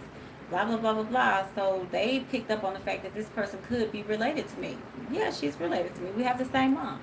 Then I got my daughter one for her 17th birthday in April, and they emailed me. We have a possible relation relative that we've discovered for you. And I'm like, yeah, thank you for letting me know that, because I didn't know who she was. I'm being sarcastic, but I know the DNA is picking up on something. But I was like, wow, I have that, and my daughter had like 70 something percent. So, you said you got me over here shook. Yeah, I'm serious. Like, and I did the My Heritage DNA, and it was like 50 or $60 on Groupon, so it was very inexpensive. Um, but it never fails my whole life. I would always attract this African friend, like even in high school when people first started, migrating to the United States from like Korea, and a lot of the Asian influx came over, and they opened up little nail shops and stuff. I would always have friends who their moms own nail shops, and then I had a couple of friends of other races, because my high school, for whatever reason, was like a melting pot for all of these different cultures, which I really love. But I had a friend from Liberia. Like, I always kept an African friend on there, always. And they would talk to me and tell me about the motherland, and I would just fantasize and see myself there. And I was like, I know I've been there before. Like, I've seen the elephants. I could feel the tusks. I could, just see myself wearing these elaborate clothing and these beautiful cloths and these seed beads, whether they were around my waist, around my neck. I always thought, like maybe in a past life I stretched my neck. My neck is kind of long now too, but I always thought like maybe I was a Bantu woman. Like, I mean, y'all, the African connection was real. But if you have that much, 81%, that's a lot, and that is a whole lot. Like, seriously, I've seen people on YouTube who've done their DNA test that were Nigerian natives and stuff, and they had less African DNA than I did. They have had some French and Italian, this is and that. My stuff was straight like, you black, you American, you from, you know what I'm saying? Like, they weren't they weren't playing. I was like, what in the Congo ancestors is going on? But I mean, I already knew, like, especially with my. Now, everybody always said my great grandmother was Native American. And like I told you guys, she had a cousin named Red that lived down the street from us. I don't know who they were or where they were from, because Spirit is kind of like giving me different information when I ask. But they were both very, very, very tall. They were like, my grandmother was 6'4". I don't think I've said that before. My grandmother was 6'4". And I asked my mom like years later, because I remembered her being very, very tall, but I was a little kid, so I didn't know to scale what her height truly was. So I asked my grandmother, I asked my mom years later. She was like, I said, was grandmother really tall? Because I can't, like, am I remembering this wrong? She was like, no, she was 6'4". And I was like, it felt like it. Like, it felt like she was very, very tall. So my grandmother was 6'4", and I don't know if you guys saw in the community section where I posted a picture of my great grandparents, but my great grandfather was even taller than her. And so they were giants. So my great grandfather definitely has that Congo energy. And it was like written all over him. So when Spirit told me that, I already knew that. I was like, okay, that makes sense. April B said that was funny. Yeah, it's, you have to laugh at things in life because this whole experience is, I don't want to say it's a game because it's really not, but it's an adventure, it's a journey, it's something to take from, to give to explore, and my fascination growing up was always books. So I could tell you guys about tons of books, even now. So I try to relate things back to, books because a book is just a collection of someone else's thoughts or experiences. So, what are you going through on your journey in life? Okay, because this is what my journey has brought me. Okay, how can I help you improve yours? How can you help me improve mine? I'm trying to go here, you're trying to go there. Let's collaborate and let's get to where we're trying to go because everybody's end game is the same, to stay alive, to have enough, a little bit more. Some people want a whole lot and they don't want to share, but that, I mean, everybody has a role that they play. I'm all about everybody having, something. But not everybody has the same desires, and those change too over time, So, and I mean that it just is what it is. But spiritually, no matter how much Spirit feeds me and shows me things, whenever I'm doing spiritual work, I always ask for more clarity, for more insight, you know, because I feel like there is always a level of clouded judgment that exists within any truth, because there's always two paths, light path, dark path. So you just have to continue to stay guided and to always make sure that you're walking in your truth on your path. That's my advice, coming from where I'm from, and coming to where I am now. That's been my thing.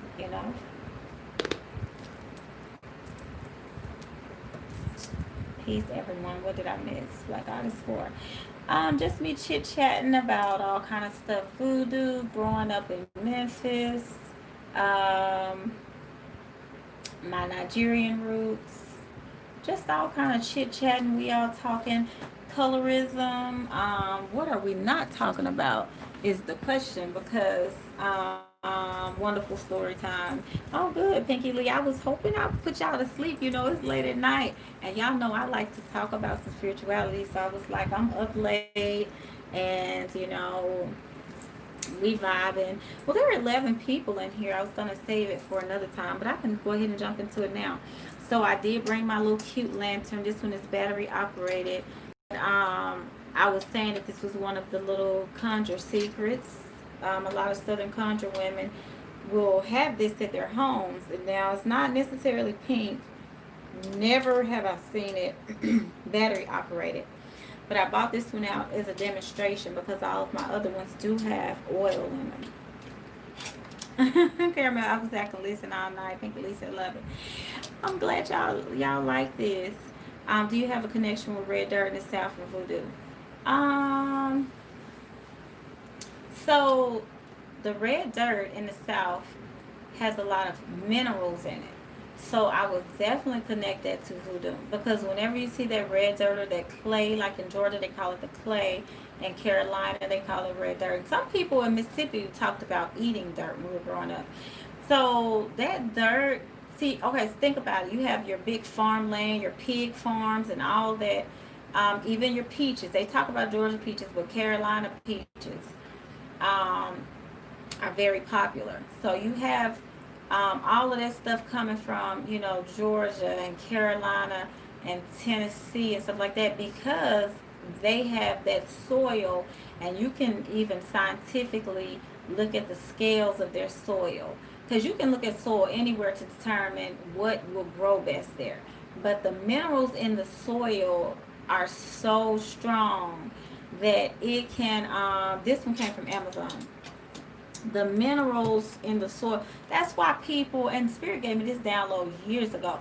That's why people in the South be 90 years old. My grandmother, my dad's mom is almost 90 years old.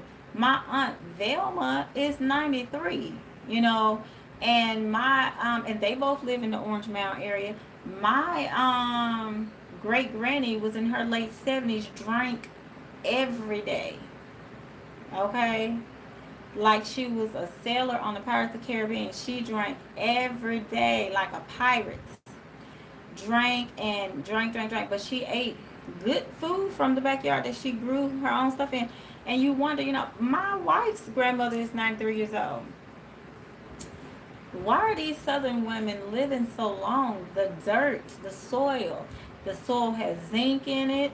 It has magnesium, potassium, sodium. Like, I've scientifically researched these things. Y'all know I loves me a good old scientific study. And I'm telling y'all, those people live long lives because the minerals in their soils. So you can actually tell when you're buying fruits and vegetables what kind of soil they were grown in, because some soil doesn't have the specific minerals in it. You know, and you know, I could go on and on about that. But that is the thing with the red clay and all that. So just the soil acidity or alkalinity or whatever when you're growing things. And my grandmother taught me about that when I was a little girl. You know what I'm saying? And even where you're planting things as they relate to the sun or directionally. You know, how much shade and sun, because my grandmother planted a lot of stuff, you know. But if you think about it, the soils can get poisonous too. Because I was always wondering, like, why do a lot of people have peanut allergies and stuff like that? It's the soil. Things like pecan trees and stuff are actually toxic and poisonous to other things, you know. So my grandmother did teach me a lot about that kind of stuff. I just haven't had the heart to go and plant things. I don't know why. But when I do have a green thumb outside. Now, I can kill up some plants in the house too. I don't know what be going on with that, but so yeah, so to talk to y'all about this lantern. Now, this one again is battery operated. It's just for demonstration purposes only. A good piece to keep on your ancestor altar, because you pop the batteries in on the bottom, and this right here lights up really pretty, and it keeps the light going without you having to burn a candle, which can be, you know, I'm working with one client, for example, and every candle this poor baby burned is black as tar. And I kept telling her she had a lot of dark energy around her to start burning candles, and I was going to start doing the work with her. And the candles have been so dark, you guys, it's sad. But I'm working with her, and they're getting clearer and lighter, because your candles should be looking like this bottle, just clear. Okay, so now when you're doing stuff like this can keep a constant light going for your ancestors and your loved ones, providing them with light. Okay. April B said, you are so funny. I think at least I could listen all night. Yeah, I got some stories, because I mean, I have gone through some experiences to get to these stories. Okay. Yeah, when you relocate, make sure you plant your garden, Pinky. So what you do though, the hoodoo conjure folk, what they do, what the conjure women do, when you go to your great granny house, or your grandmama house, your aunties down in Mississippi and stuff, you're gonna see one of these. It's not gonna look like this. It's gonna be the one that's open at the top, and it's gonna have they pour. You take this little. It doesn't come off on here, but you turn this and you pour your oil in here, and the oil goes from this spout right here all the way down throughout the bottom of this particular style of lamp. So you can do one of two things. You can pour your oil in here, but you pop this open. This is my way of doing it, and I do these especially when I was doing like really heavy work to attract things and to manifest like my marriage and my house and all the things that I wanted. I would take this right here, and I would, bless it and line it up with all the herbs that I wanted, And I don't care what you use as far as herbs are concerned. You got to have you some high John, okay? John the Conqueror, if you're trying to, protect yourself, manifest money, luck, spouse, whatever. Then if you're a female trying to get into some, luring some man or masculine energy in, of course you put your Jezebel and all that stuff in there. Just depending on what you're trying to attract money, you can put your bay leaves in there and all your other money roots and stuff like that. But you line it up. You just put your herbs and your roots in there. You write your petition. You put it, you roll it up. You put it in there where you want to activate it. You want to start in the center of it and work your way out in a spiral. Put your oils on there. I like to drench my petition paper in holy water and let it dry, or Florida water and let it dry, and then I write on it.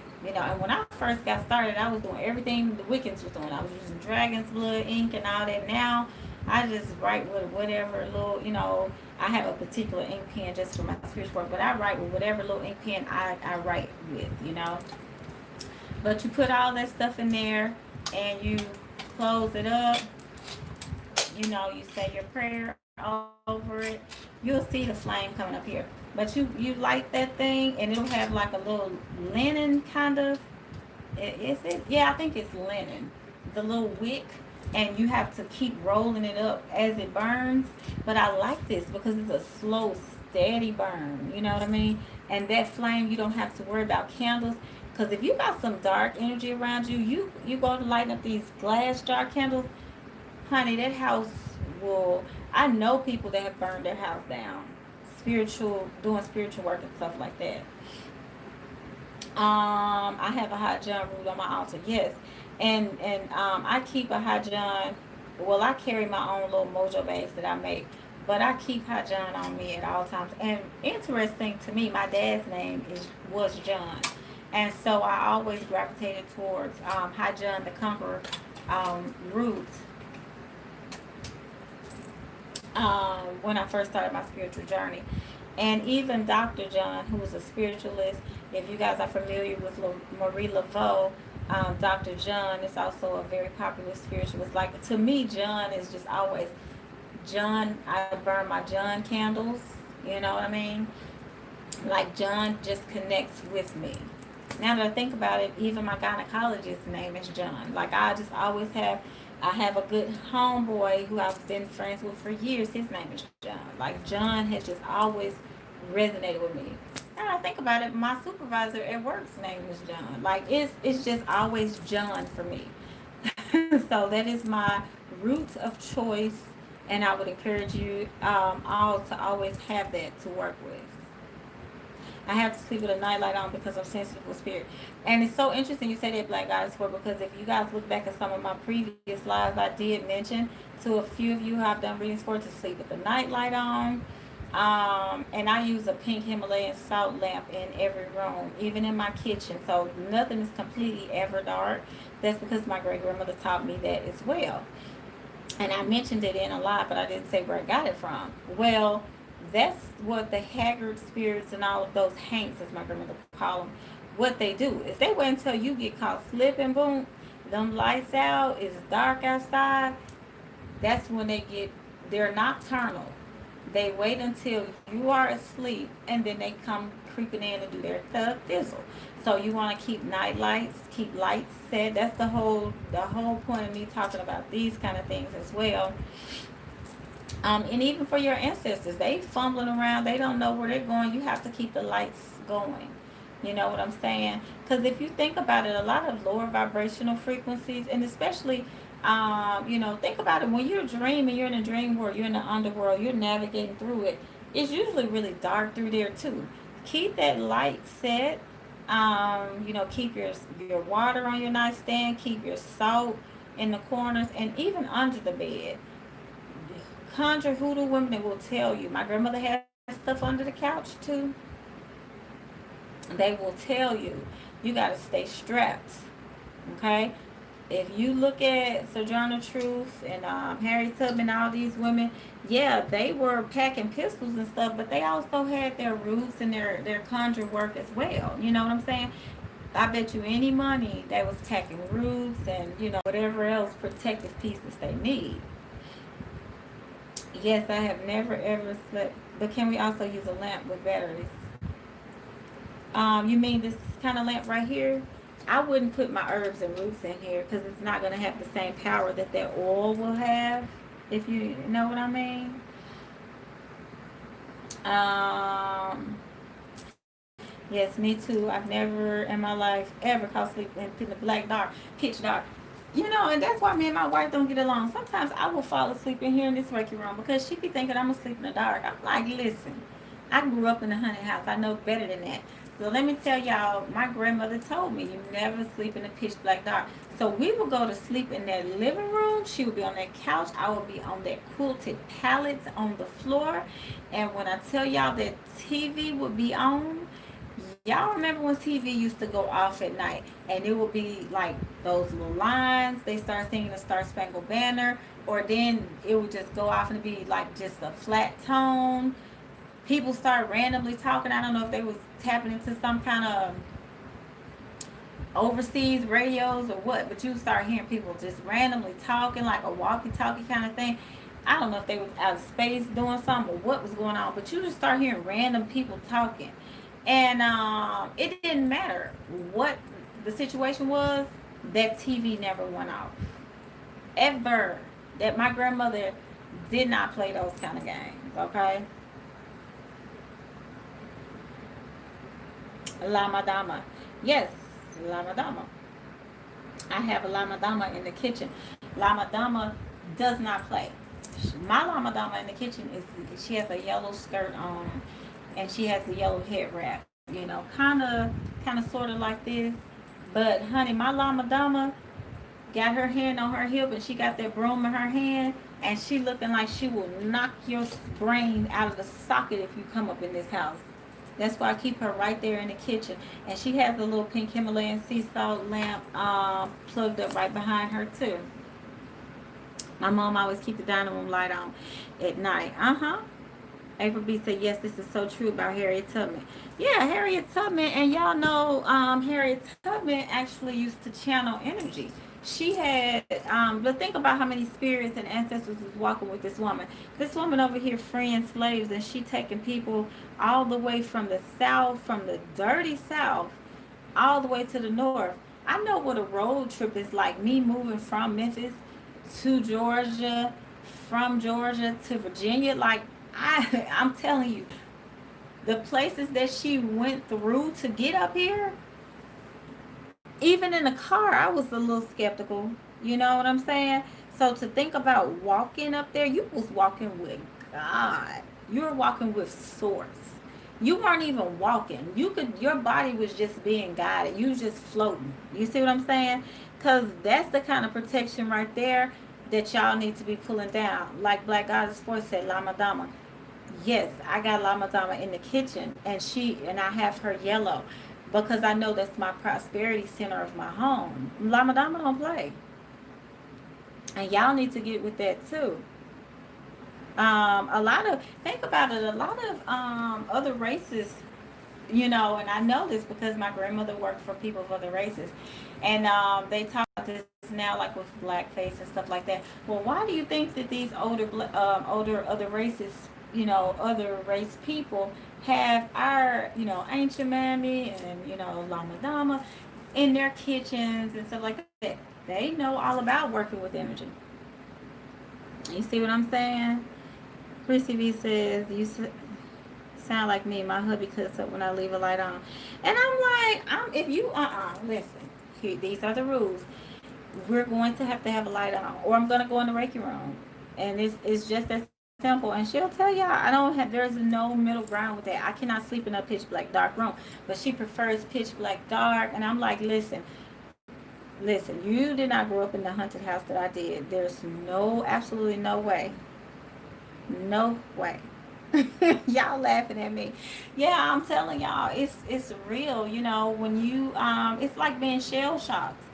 Growing up how I grew up, it was like being, they call Memphis Afghanistan, but it was like being in a war zone. Like, there were a lot of spiritual things happening, and outside of that, like I said, I was scared of my grandfather making a presence and me seeing him physically because I felt him. Like, I'm an empath, I'm a clairvoyant person. So I felt him, strongly felt him. But to go from feeling my grandfather and being afraid that I'm going to be in a corner in the kitchen and see my grandfather's to waking up and somebody broke in our house. So it was like from one extreme to the next. Like, there was no sense of security. And when I started studying psychology, I realized, like, this is what's wrong with me. When I'm looking at things like the hierarchy of needs, and it's talking about safety and things like that. Like, there were a lot of things that I didn't get emotionally. And when you're trying to reach self-actualization, you have to check all these boxes. So for me, I had to go behind the door, do harder work than the average person. But I was like, my goal is still the same. So you have to learn to make the best of it. And that's why I can sit here and talk to you guys about these things today, because these things really shape you. They either make you or break you. A lot of people that grew up where I'm from are not still alive today. A lot of them. And not just the older people, because I grew up on a street with all old people. So, of course, you know, um, they went on home to glory, as old people in the South would say. But, I'm talking about people my age and younger. A lot of them are younger, you know. So, and to tie that back to the topic tonight, just casual talking about hoodoo and conjure stuff, that's your protection. You know, like I told y'all on the other live, and y'all was laughing at me because I was, I had that Medea energy going on. But you protect yourself on all planes. Physically, just like you take a bath and you wash your butt, and then you take a spiritual bath and you clean your aura. You want to tap into the healing frequencies of all of those. Because you have several different bodies. Your subtle body, your emotional body, your aura, your physical body. Like, you want to do certain things, your mental. Certain things affect all of your bodies differently. So to correct the imbalances, you have to, use certain frequencies. Like, for example, Florida water is a certain frequency. Excuse me, you guys. Big, oh, excuse me.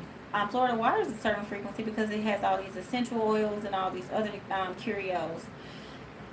Soap has the frequency to clean bacteria, germs, stuff like that off your body. So these things resonate to certain frequencies, and they vibrate with certain, things that are thrown off to correct them.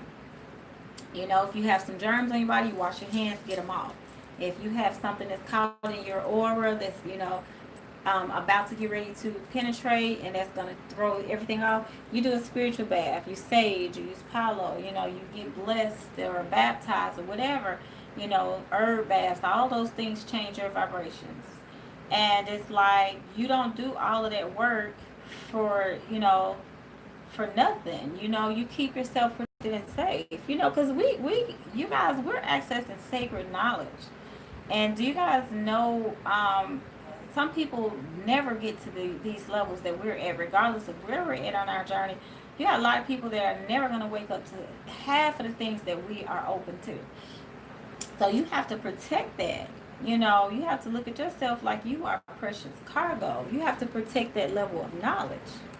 Trinita says, me and my son only sleep with lights on. We have a cemetery behind my house. Yes, you definitely need to sleep with lights on. And I would go so far as to set one of these lanterns outside in the backyard as well, Trinita. When I had my house in Woodstock, I had 4 of these red ones. And they were not battery ops. They were actual, linen strand lamps. And I had the energy going. I kept that frequency going. I had conquered the art of burning my lamp to the point where even when it rained, mine didn't go out. Because I had ended up putting like the little solar lights out there, and they were almost acting like an umbrella over them. And I literally kept them going. Um, when I first, especially when I first bought the house, I kept them going for a very long time. Very, very, very long time. And Trisha said coconut soap. Exactly. Exactly. Precisely. And I'm definitely happy to be able to chit chat with you all and have this conversation. Um, you know, a whole lot of people in this room can relate. That's a blessing to me. I do tend to attract people and meet people a lot that I can, you know, kind of bounce ideas off of. So that's a blessing. I really love that. Yes, Piggy Lee, thank you. And thank you to all of you who have purchased readings. And I gave our two, let me say this, let me do a proper welcome to the new subscribers of the channel. Okay, Muppets, who's actually Kyra, and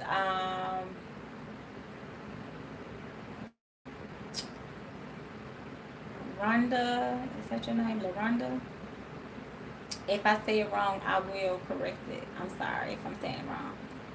And I can't look at my email because I'm doing this live, but I gave both of you a hard time in the room the other day for the first time because I didn't know if this was a troll energy or not. And you ladies have both purchased your $80 readings with me, and I am excited to connect with you all. So I just wanted to say that, okay? Let me say that. So I eat my words as far as, you know, what I was saying. But I mean, I meant it. Like, if you were a troll, I meant I didn't want your energy in the room. But because I know that you guys are not trolls and you're very supportive and you're very humble, you have awesome energy, I apologize for the rude introduction, okay? I'm a product of my environment, and I was treated hostile. I was victimized. So I was taking it out on you ladies, and I apologize, okay? Humbly apologize. Thank you, Connor. Humbly apologize. And Connor, when you say wisdom, that's the thing that I love to. Again, that goes with self-actualization, because wisdom is the application of knowledge, and I've gone through a lot, but it depends on how you apply the experiences, you know, and you know, you have to spin everything around, you know. And so for me to be able to help other people to know what mistakes not to make, that's the best part of my experiences. So far, that has been the best part, you know, because I've woken up so many people, even within my own family. I got my sisters to have the altars. I'm telling them what to say to the ancestors. They're waking up like, you told me. My sister Monica, I love her. If y'all, and I think she only came in the room one time, but my sister Monica is a hoot. Okay, she is funny. And when I first introduced her to Oya, she was like, I did what you told me to do, and I went to sleep. I'm not gonna lie, I didn't think nothing was gonna happen. She said in the dream I met her and she was showing me a bunch of stuff. She was like, so my sister Monica don't play. My sister Quita either. They have their altars going, they working with their energy, and they're doing their thug thizzle, and I love it, you know. Even my mom. My mom will call me and be like, I need you to light some candles for me. Da, da, da, da, da. I'm like, I got you, I got you, I got you. So yeah, you know. Oh, Black Eyes 4, no problem. Positive energy flowing. Yes, I love it. How is the LOL? Me and Christy V were cracking up at you being extra cautious about the potential trolls. And I know y'all was probably thinking, well, all she got to do is ask Spirit, and Spirit will let her know. But honestly, I wasn't even getting that deeply connected with their energy. Like, it didn't feel bad or anything. It was just like, you know, I was just in a weird place. Like, how do I look at things now going forward? You know, I know my crew and I trust y'all, but I thought that Christina M was a part of our crew as well. But I said I wasn't gonna give her no more energy, so you know, that was just the thing. But I did go extra off with them for no reason. Like, look at that. Things are not always what they appear. Like, I went extra off. You know what I'm saying? Like, I was giving them a hard time. their energy was just as nice and friendly and inviting and humble and, just very clean energy, And I was like, look at me. I'm just over here just really acting like I'm from Orange Mountain for real. Like, just don't even pay no attention to me when I get like that, y'all. My wife has mastered the art of ignoring me when I get into my theatrics. So you guys may have to do the same from time to time because I'm not human. I am human. I don't know what I am these days, but I'm not perfect. Let's say that, um, and no one is. Regardless of how, it doesn't matter how many initiations you have, how many titles you have, or what you do in your life. No one is ever going to be perfect. That we all know. So let's be clear. But people do hold you to a higher standard, especially when you start tacking on titles like priestess or Reiki masters or whatever. So yeah, I am all those things, but I'm also from Orange Mound. Like those are my roots, and very defensive about things, very protective about you guys' energy as well, because I'm thinking to myself, I want to, because my energy will dwindle down during a reading because I go so deep and I try to look so far. So I want to preserve that for people who are really appreciative, open, and who really want and need it. So that's my thing. Like I don't want to waste that energy somewhere that is unappreciated or that is going to be thrown back up at me, because we all know that people say that all the time, no good deed goes unpunished, and I believe in that, and I also understand that yes, you do get rewarded for good deeds as well. So a few bad apples can spoil the bunch, but I was like, I'm not going to let that be my mentality. But it was kind of hard to push past it, especially in that moment. But yeah. Okay, so that's the best thing about it. I have to contact you for a reading. Okay, Connor, that's perfect. Yeah. Contact you off of Conjure Priestess. Yes, or Gypsy Land Tarot at Gmail. Either way, because with Conjure Priestess, it's going to funnel to the Gypsy Land email address. That's why I tell you guys to go to the Gypsy Land directly to do everything. But yes, make sure you guys are booking your readings if you're feeling that you need one. But I do try to cover as many topics in the live as possible. The difference is when you're getting a personal reading is that it is custom tailored to you, and my energy is 100% amplified. It's not like I'm trying to preserve energy for the next reader.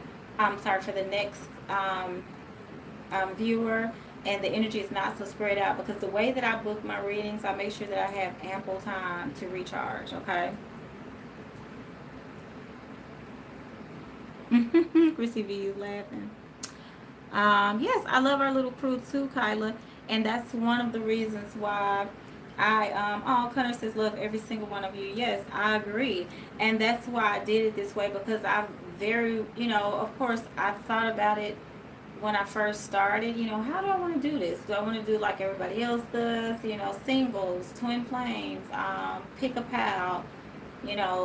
This particular today I'm gonna do Scorpio, tomorrow, like da da da, like it, and literally I was meditating and spirit showed me myself going live, and I saw myself hitting the live button, and then one day I was in the living room and I was like, I'm gonna just go for it and do it, and I hit it, and it helps. Pinky Lee said you did not go off extra. You did not go extra off. You still kept it classy. Yeah, because the whole time I was going off, I thought about my great grandmother, and she would have been livid, because my great grandmother, what I always kind of ask myself, what would my grandmother say to me before I make decisions and say things and do things. And my grandmother, I remember one thing she told me: you never go to anybody else's house to fight. You let them come to you. And I learned, of course, reading the 48 Laws of Power and learning about home field advantages and things like that, playing sports. You definitely don't. You don't go anywhere to start anything, you know, and even legally, you're trespassing. You know, this person has the right to defend himself. This is and that. So you don't come to my channel and you know, try to make me feel a certain type of way or treat me a certain type of way. You're violating. So you're automatically in the wrong. You know what I'm saying? Because the channel was not set up for people like you. It was set up for completely opposite of you, actually. You know. And so that was my whole mentality. So I was like, I'm going to address it. Because even if I didn't want to, spirit would have. Like I'm telling y'all, until I would have addressed it, all the rest of my lives would have been off. I would have had to. First of all, I'm a child of Oya. So Oya is the type, like, when it's time to address something and to cut it off and stop dealing with it. Because I'm a Capricorn, I'm slow to move in certain situations. But Oya, when she lights that fire under me, those machetes start coming out. I can't even be responsible for what I say, because she'll use my mouth and start going ham. Okay.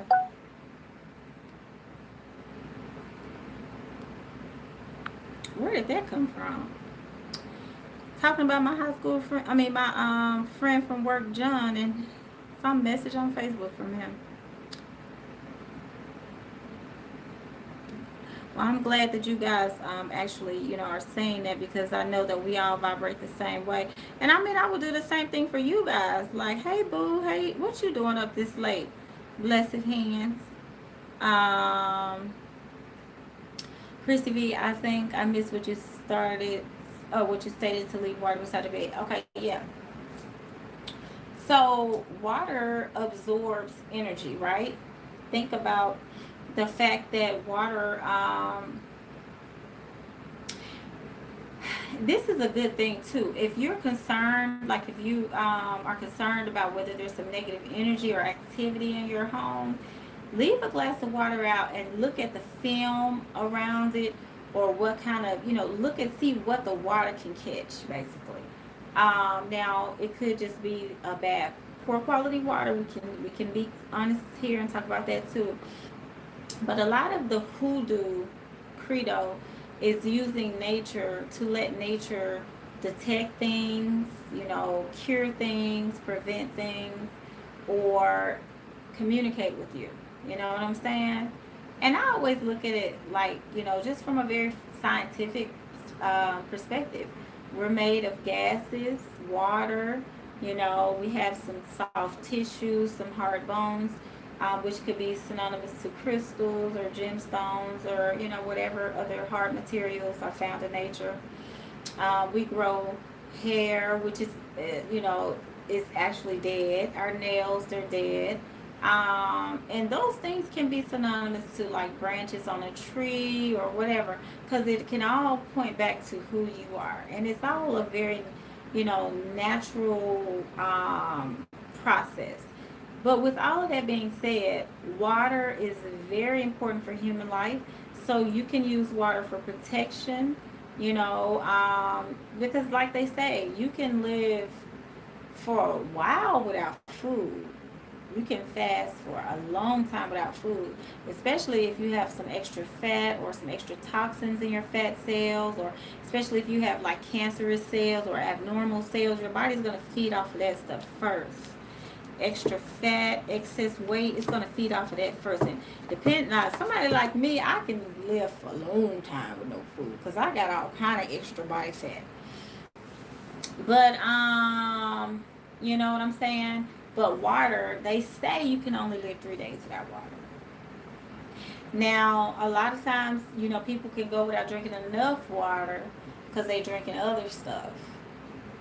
But if you literally don't drink anything for 3 days, quote unquote, because some people, I don't know how they doing it, they just breathe, they just living off the universe.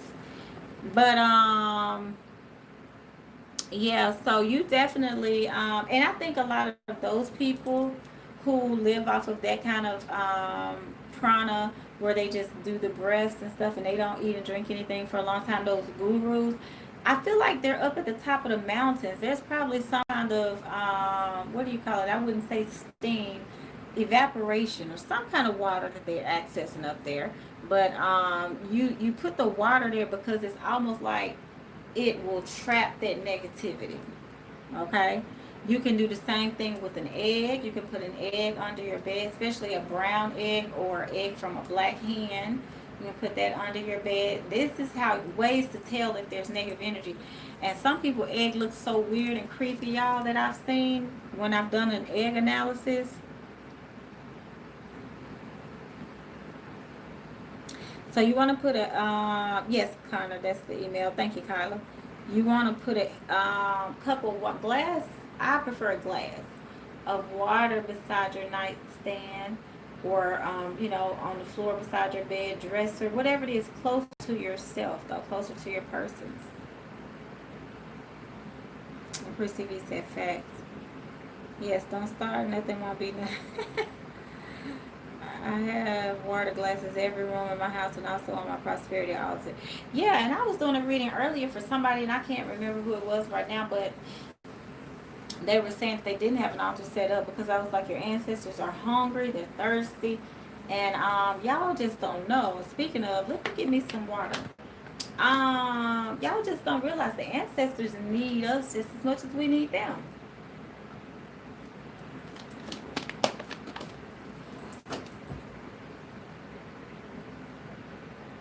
Because think about it, they call it the afterlife. So you're still alive. It's just a different set of rules. It's just a different. And I want to talk about that in another video from what I've experienced in the afterlife. Okay, well, not the afterlife. Clearly, I'm still alive, but from the spirit world and from the information and the insight that I've gotten from those who've already crossed over. Okay. Yes, or to detect negative energy, place a Pinky Lee says, place in a bowl fresh lemons. If the lemons turn spotted dark or dark overnight or the next day, you have negative energy around you. There you go. Boom. You see what I'm saying? There's so many ways that you can detect it. Like I was saying to you guys earlier, one of my clients that I'm working with now, her candles are this color. And I had to tell her, stop burning them while you at work because they're going to burn your house down. Your candles need to be looking like this right here. You know what I'm saying? And it's one thing if they start off a little bit dark or, you know, even thick. But they need to be clearing up over time. If that mug is just crunchy black the whole way down, just charcoaled out, excuse me, no matter where you're getting your candles from, no matter what you're doing, like, you definitely have some deep things that you are either holding on to residually, or some things are attacking you or stuck. It's spiritual bath time. It's wartime. You have to do it back to back to back to back to back. You know what I'm saying? If you cut yourself, you're not going to just, you know, oh, let me wipe the blood out. You're going to put, I don't know what just happened, but you're going to keep in it and dressing it until it heals. Okay? You want to be the same way with your spirituality. Okay? And yes, Black Goddess 4 said yes, and water and salt. So under your bed, that is a great. But y'all talking to a conjure woman. I have stuff under my pillows, in my pillows, stuff, safety pin to my nightgown, all kind of stuff. That's how my grandmother was, though. You know what I'm saying? Spirits of turpentine. Like, you know, I grew up in a house where there was no, there were not the products that you guys may have grew up with. My grandmother, you know, it was a very natural household. You know, we were considered to be poor, so we were resourceful. You know, like all this new age recycling and stuff. We did that back then, drinking out of mayonnaise jars and, you know, using our aluminum foil over and over and over.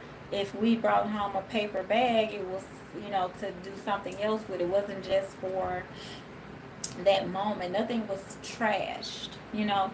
So I know what these things are like because my great grandmother showed me these things and they really work. You know what I mean?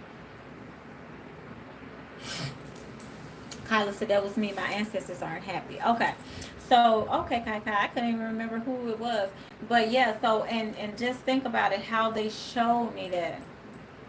They showed me that they weren't being fed, that they were very thirsty, and that they were walking away. And it wasn't that they were carry on consciously, even though you are not in your physical body. And so I'm telling y'all, other cultures have mastered the art of taking very good care of their deceased loved ones in all these other cultures. And it's so, disappointing to me that our culture does not.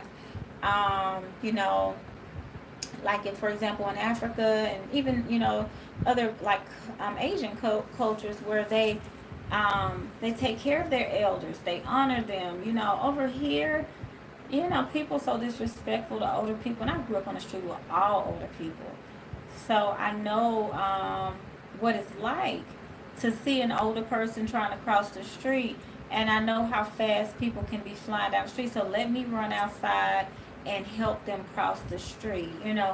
You don't disrespect old people. Now you can call 911 from their house and pretend like you didn't do it, but you don't disrespect old people, and that was just dead wrong too.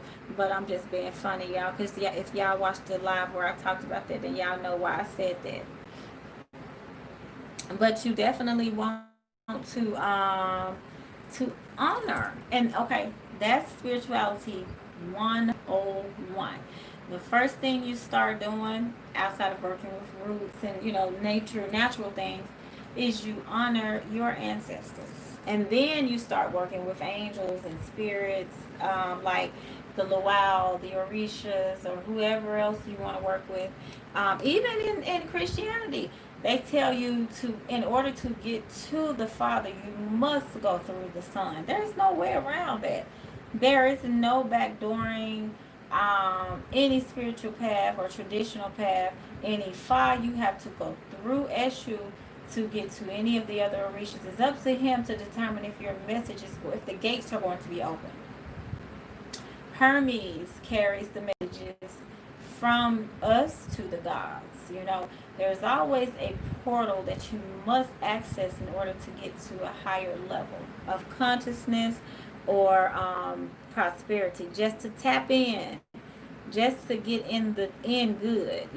And it's the same way in the spirit world. Like I told y'all in the other live I did, they don't let me go to certain level. I can only, now I have graduated the game, and I do have a lot more access than a lot of other people do. Let's be clear. But there are levels that I cannot go to. And I know for a fact some of those levels, if I were to even try to play around and access them, I might be one of the people who just get stuck over there and don't come back. You see what I'm saying? So you have to be cognizant of it too. But Kyla, we're going to work on it to get your ancestors, get you back on track with them. And you guys, I went shopping for some altar kits today. I'm going to have to do a video on them, okay? I have started already, because all y'all have to do is say the word. I love stuff like that. Hey, Monica R. Christy V said crunchy black.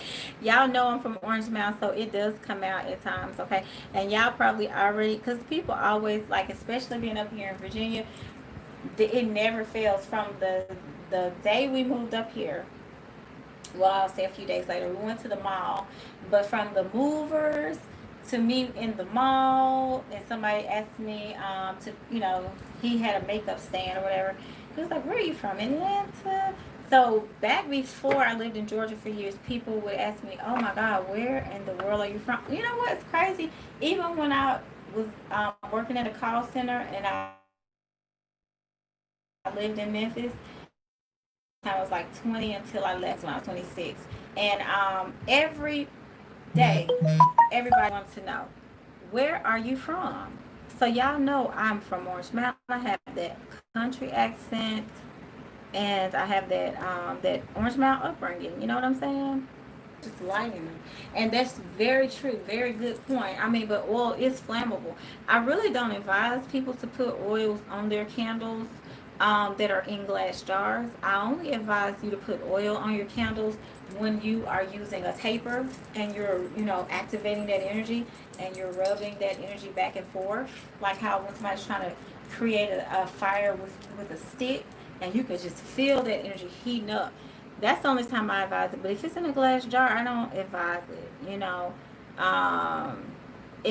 I do dress candles, I don't put the oils in them. I do powders. And resins, you know, you guys can put that.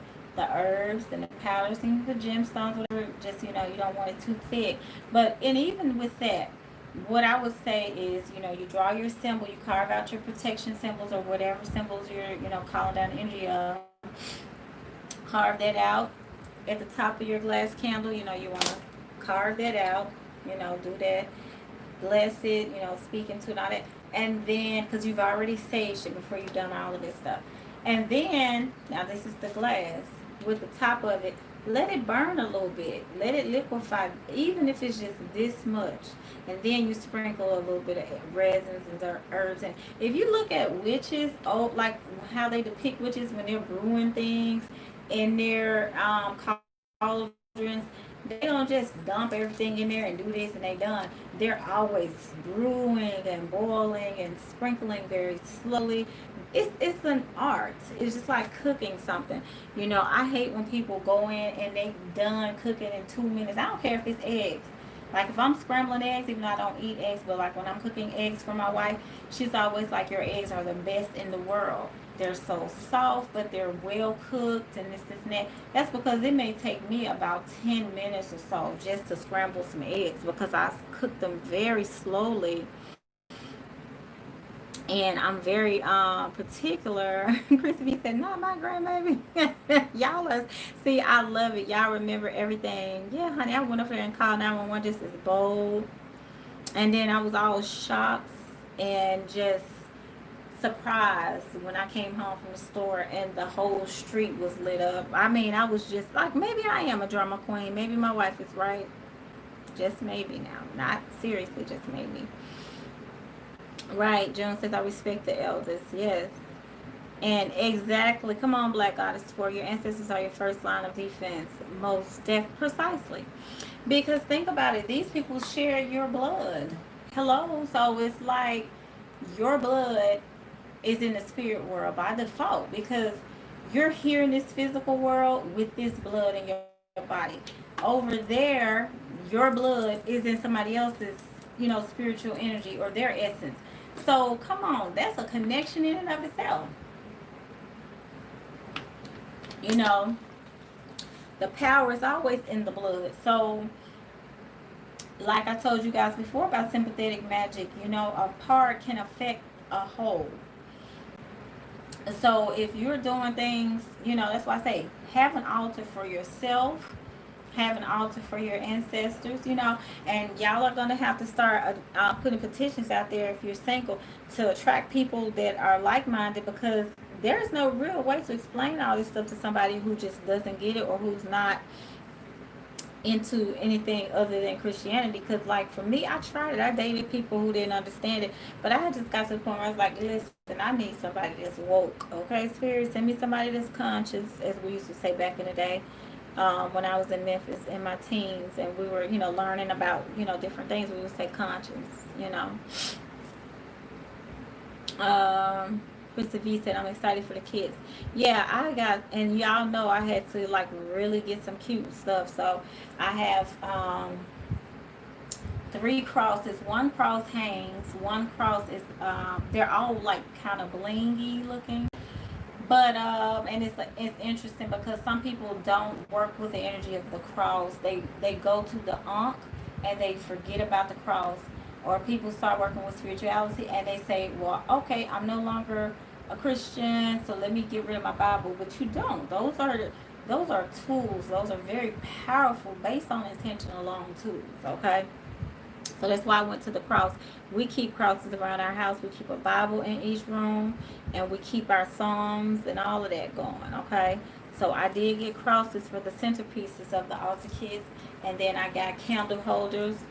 So I'm going to go probably take maybe 2 or 3 more trips to some different stores to get some other things to go in the kids. And Pinky Lee said, if your parents are still alive, honor your mother and father. Amen. So that your days may be long upon the land. Come on now. You see what I'm saying? They give us the secrets. They give us the secrets. Yeah, that's a fact. I don't care what kind of beef I had with my mom because, you know, she didn't raise me or whatever growing up. My grandmother told me, don't you ever. Now, me and my grandma, we sit up and talk stuff, junk, smack, okay, about people. But that was just who she was, and she allowed me to be that way with her. But she told me, you don't disrespect her, you don't say nothing to her, you don't make her feel a certain type of way. My grandma would kick it to me real. She was like, baby, however you feel about your mama, you never make her feel bad because she feels bad enough already. It's one thing about old people I can respect is they gonna teach you the game for what it is, and they gonna let you know. Because some things, are best unsaid. Now, there's a certain time you're gonna have to clear your conscience, clear your head, clear your heart, and you're gonna have to go and get some things off your chest. But some things you don't even have to say. A lot of wars are silent. You know what I'm saying? Pinky Lee said, absolutely. Black Goddess for it. Pinky Lee, absolutely right. Black Goddess where I sprinkle my herb counterclockwise to bring whatever I want to manifest. Exactly. In June, what would you put on an altar for yourself? So for yourself, now you don't want to put yourself on your ancestor altar because those are individuals that are in another realm. You don't want to put anybody that's operational. You don't, or operable. I'm making up stuff now, y'all. It's got real late. You don't want to put their energy because it's all energy. So this energy is separate from that energy. So what you're going to do for yourself is you can put yourself, and when I'm talking about altars, it doesn't have to be this big elaborate thing. It can be just like a little wooden box, which I was thinking about, like when I do the altar kits, maybe putting a little wooden box for petitions and things like that. But for me, for my own personal altar, I have a jar for myself. Excuse me, prosperity bag for myself, my picture, and it's almost like a vision board, I guess you can say, because what you're doing is you're pulling that energy from the other world, from another realm, another dimension, because we live in the third dimension energy. So you're pulling it from another energy because you have different energy bodies. So you're pulling down, and that's why people talk about your higher self and this and that, because you're pulling energy down from the higher parts of you. Your spirit body, your physical body is here. You have all these other things going on, okay? So they're layered. You're pulling the energy, and when everybody's always talking about pulling energy down, it's because your physical body is the lowest. It's so dense and heavy that it's going to almost sink, if you will, okay, to stay grounded down to earth. And it's probably got a lot to do with gravity and all that, but it's going to sink, quote unquote. And even when people die, they've done studies, and y'all know I'm very infatuated with mortality. But they've done studies, and they've measured bodies and weighed them. When you pass away, you lose weight. And it's not because you're losing your body functions and things like that. They've actually concluded scientifically that your soul actually has a weight to it. So once the soul detaches itself from the physical body, it can be measured and detected scientifically. And I love some good old scientific data to back me up, because I be wanting to get to the science on how these things work. Okay? So June, to answer your question, you can put anything on your altar for yourself. You can create a whole little poppette for yourself. You can put some of your hair, your clothes, your personal effects. Just don't let anybody else get a hold to it. But for power, for money, for intuition increase, you can put gemstones and stuff like that. Like I'm telling you, just go all out. Let spirit sit down with the energy, and let spirit show you what it's gonna look like. You know what I'm saying? How much are the altar kits? Trisha says. So I did divine, and spirit said $84. I'm assuming the $4. As a matter of fact, it's still right here. I'm assuming, and I be divining with all kind of stuff, y'all. These are calendar blocks that come with this little calendar set I had. But spirit did say $84. But of course it's an entire kit, so I'm hand making the candles. Okay. All right, Trisha says I need a kit. Joan says, oh wow. Yeah, so one of the jars that I made for myself, Oh my God, this was years ago. Did I bring it in here to show y'all? Not the jar. Okay, this isn't a jar. I'm gonna show y'all what I did years ago. Okay.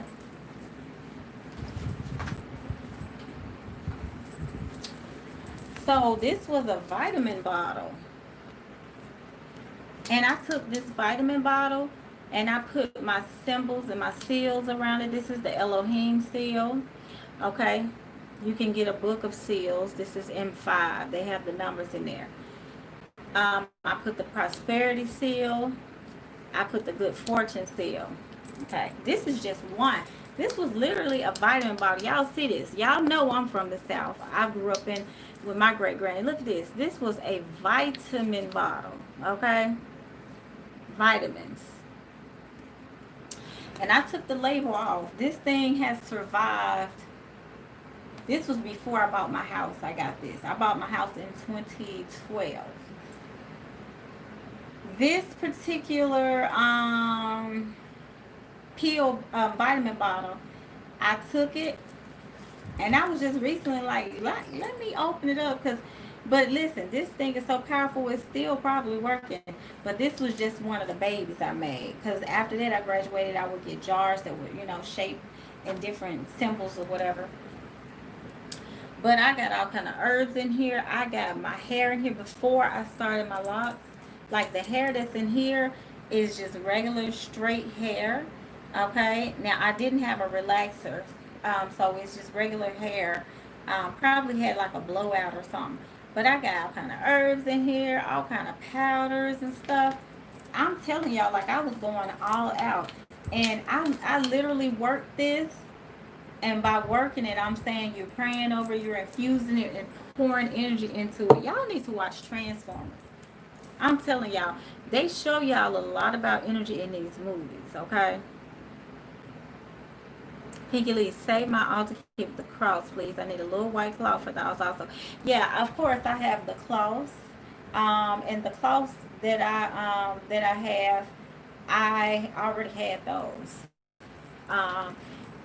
One of my altars has an Ethiopian cloth on it that I got from the Ethiopian shop. But I get all of my cloths when I go to different markets and places like that. So of course it's definitely going to come with a cloth. You want to always put a cloth. Even this table that I do my readings on has a cloth. That's just a kind of a traditional thing for me. Okay. And June, I'm sorry, June. I found some sigils that are good to use. Yes. So they actually have a book of seals. It's so funny because I bought these things so long ago that the book covers have changed now. But they have a book of, you want to get Book of Psalms. There's one called Paper in My Shoe that I bought years ago. But I'm telling y'all, when you a root worker, you gotta have stuff. Y'all be walking around stuff in my shoes, all in my brassiere, as my grandmother would say, all everywhere. You gotta lace yourself up and down. June says confirmation. When will they be available? I'm giving me until next week. If y'all wanna reserve one, just email me or text me and let me know. And whenever you guys are, like, hey, reach out, I want to reserve one. I can tailor them because, of course, y'all know I like to channel energy. I'll tailor them to what your ancestors are telling me they want. But I specifically, Christy V said, I made honey jars out of old medicine bottles and they have been working perfect. Exactly. All this old fancy schmancy stuff. Honey child, my grandmama would be rolling over in her grave to know that I was out here buying some fancy jars. When I got a whole, she was like, little jars in there. So y'all, that's like when I did the video about the spiritual bath soak. I told y'all, just get an old pickle jar or something and just put it in there. Good. Monica Robertson said confirmation. Tyler said, I may be overthinking my jars. No. Okay. So if you are overthinking your jars, let's just get to the roots of it. So you want to go simple, but you want to go hard. Okay. So by simple and hard, think about it. People overlook the power of herbs and roots. They can heal you. They can kill you. Some of this stuff out here, you can eat poisonous. You can eat one poisonous berry and be gone all kind of stuff. Okay, I got you. I just got your text. I'm gonna make the house kid. You know, so you got herbs out here that Dr. Sabi, unfortunately, is probably no longer still alive because, you know, some people probably didn't want him telling folk how good herbs was. Let's just leave it there, allegedly, okay? And you know, and there's something on this planet for everything that is on this planet, okay? To bring it into balance, okay? Because everything seeks balance. So what you have to think about, like what Christy V said, you know, old medicine bottles and stuff like that. And Kyla saying she might be overthinking it. What you have to understand is you just simply, what's the word I'm trying to say? Foraging for things, like on the hunt for things. Think about it. Our ancestors that may have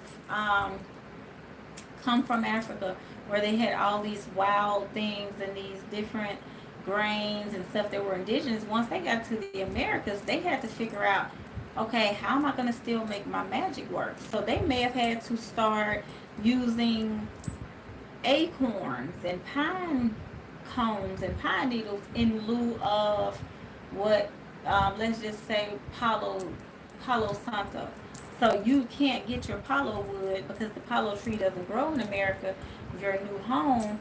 So you're gonna have to make do with what you have. So you're gonna use pine. You know, there's always an alternative as well. So what you want to do is you want to use very natural things, and that's it. It's little simple things like this. Even in Ifa, as a priestess, when I'm doing an Odu reading and somebody, the reading could say something like, this person's kidneys are not functioning properly. Okay, to correct this Odu, the prescription is to have the client to, you know, do X, Y, and Z. And it could be so simple as shea butter to Shango, giving 8 white candles to Obatala, giving 5, you know, pieces of fish, red snapper, to, well, you know, Oshun, giving her this, whatever, 5 pumpkins to Oshun, 7 pieces of red snapper to Yemiya, giving 9 eggplants to Oya. And you do this, and this client will be healed. And you're looking at this like, wow, something so quote unquote simple, using just some, you know, some food, some shea butter, some palm oil wine, some things like that. But do you know how powerful those things are? Those things are powerful. So you have to think about that when you're looking at spirituality. So when you say overthinking it, just using what you have. But the most power, like I tell you guys, 50% of, you know, the herbs and all that stuff, but the other is intention. Something is hurting you, don't just do, you know, some work and say, oh, I want to heal. I'm tired of carrying this around. I want to heal. It's time for me to heal. Get out there and cry. I used to do it all the time, and I still will. If it's something that's like really hurting me and I need to get it off my chest, I'm going to holler. I'm going to scream. I'm going to cry because I'm going to scrounge up some energy. And I'm going to get the support and the attention of the great ones that walk in the spirit world and that have walked and been human before. They're going to understand my pain because they've experienced it. They've gone through pain too. So I get that support with them, get those offerings going for them, and, you know, and form an alliance. So Kyla, that's what you pretty much just do that, Kai Kai. Like I'm telling you, keep it simple, but fuel it with power and energy.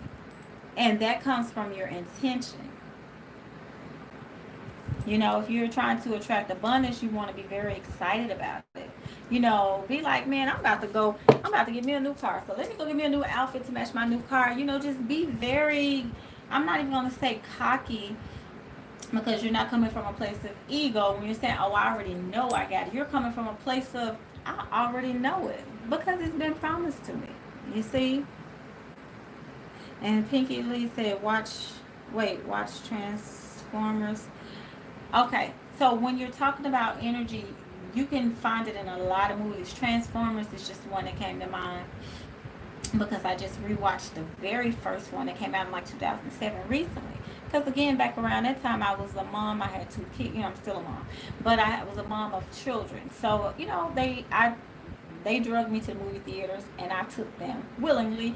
But I was drugged in there to see movies, and so you know, my son, of course, played with Transformers and all that stuff, and I didn't care about none of that stuff. But now I'm going back and I'm watching Transformers, and I'm like, so y'all talking about Metatron or and the Merkabah star and planetary energy, galactic ancestors that were buried underground that rise up and pretty much a spiritual warfare. Secrets buried in Antarctica. So y'all just breaking down everything. So, but when they're breaking these things down, they're explaining to you how energy works. Okay. Black Goddess 4, I put Ifun in my hair and shoes. And I have to stay protected because I work in the medical field. Most definitely. And for you guys that are trying to figure out what Ifun is, that is a powder that we use um, when we work with the Orishas. You guys can get cascarilla powder on eBay. They sell it, or you can use eggshells as well. But my apothecary is behind me. But this is what it looks like. It's white, and we use this for rituals. We use this for purification and for cleansing. And you can do a cascarilla powder shower over yourself to remove things however you need to. But Black Goddess 4 is right. Put it all in your hair, your shoes. Spirits of turpentine. That's one of the old conjure things that I learned about growing up. Tried and true. Turpentine will get rid of anything. If it can survive turpentine, honey, it's probably meant to take somebody out of here. Because turpentine will kill itself. Okay? Pinky Lee says, someone stole my book of Psalms.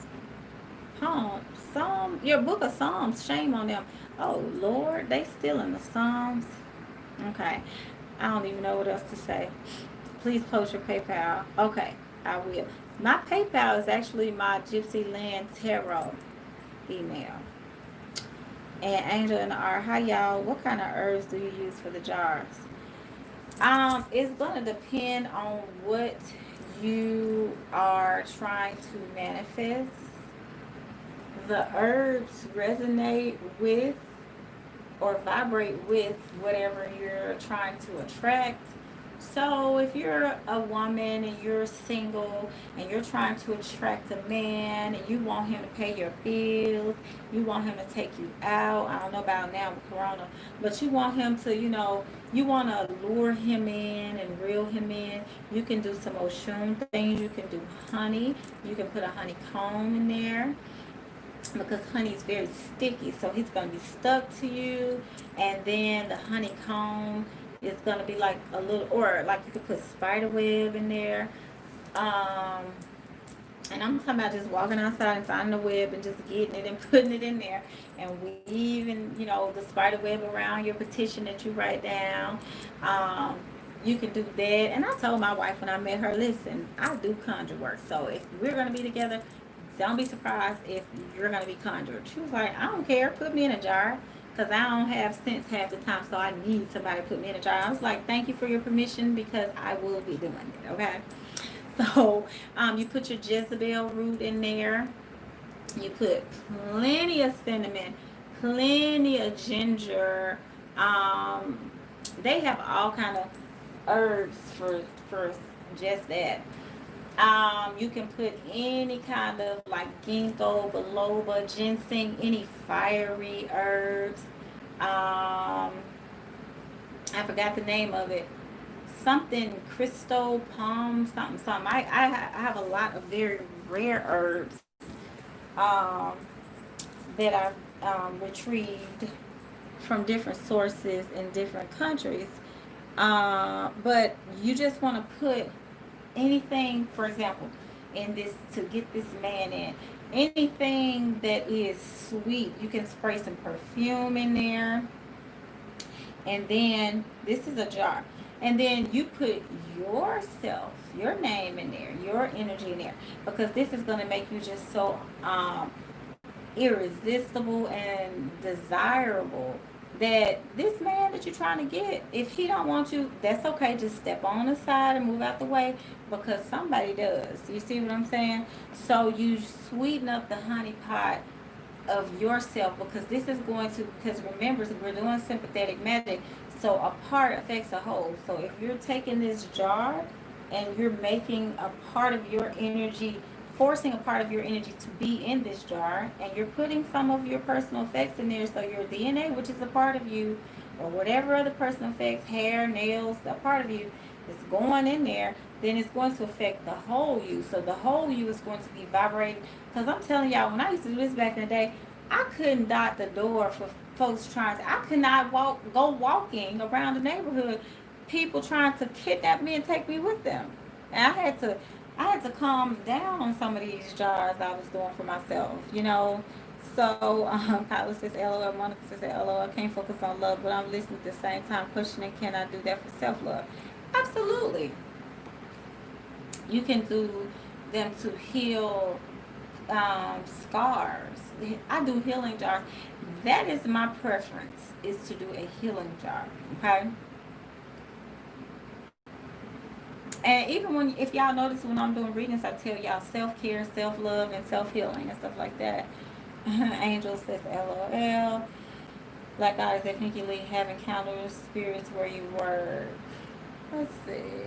Chrissy V says LOL. Oh, Pinky Lee said, worked in the medical field as a nutritionist for over 20 years and never got sick ever. My ancestors keep me safe. Okay, Jones says Amazon got them. Yeah, Amazon has herbs now. And I'm like, man, back in the day, I would have to go, when I lived in Atlanta, I would have to go to Rondo's downtown. If anybody's familiar with Atlanta, they have an old voodoo shop called Rondo's. Um, Old voodoo Rootworker and his sons, you know, they're Caucasian. But they get in there, you can get that old mojo bag, and they bless them.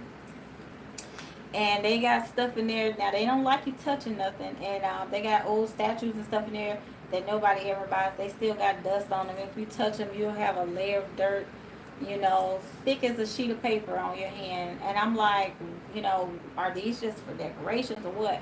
But Rondo's has been an old voodoo store. You can order things online from them.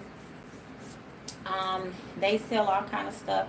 So back when I first got started in the game, I moved to Atlanta. I would get me an old mojo bag from Rondo's and have, you know, Mr. Rondo bless it.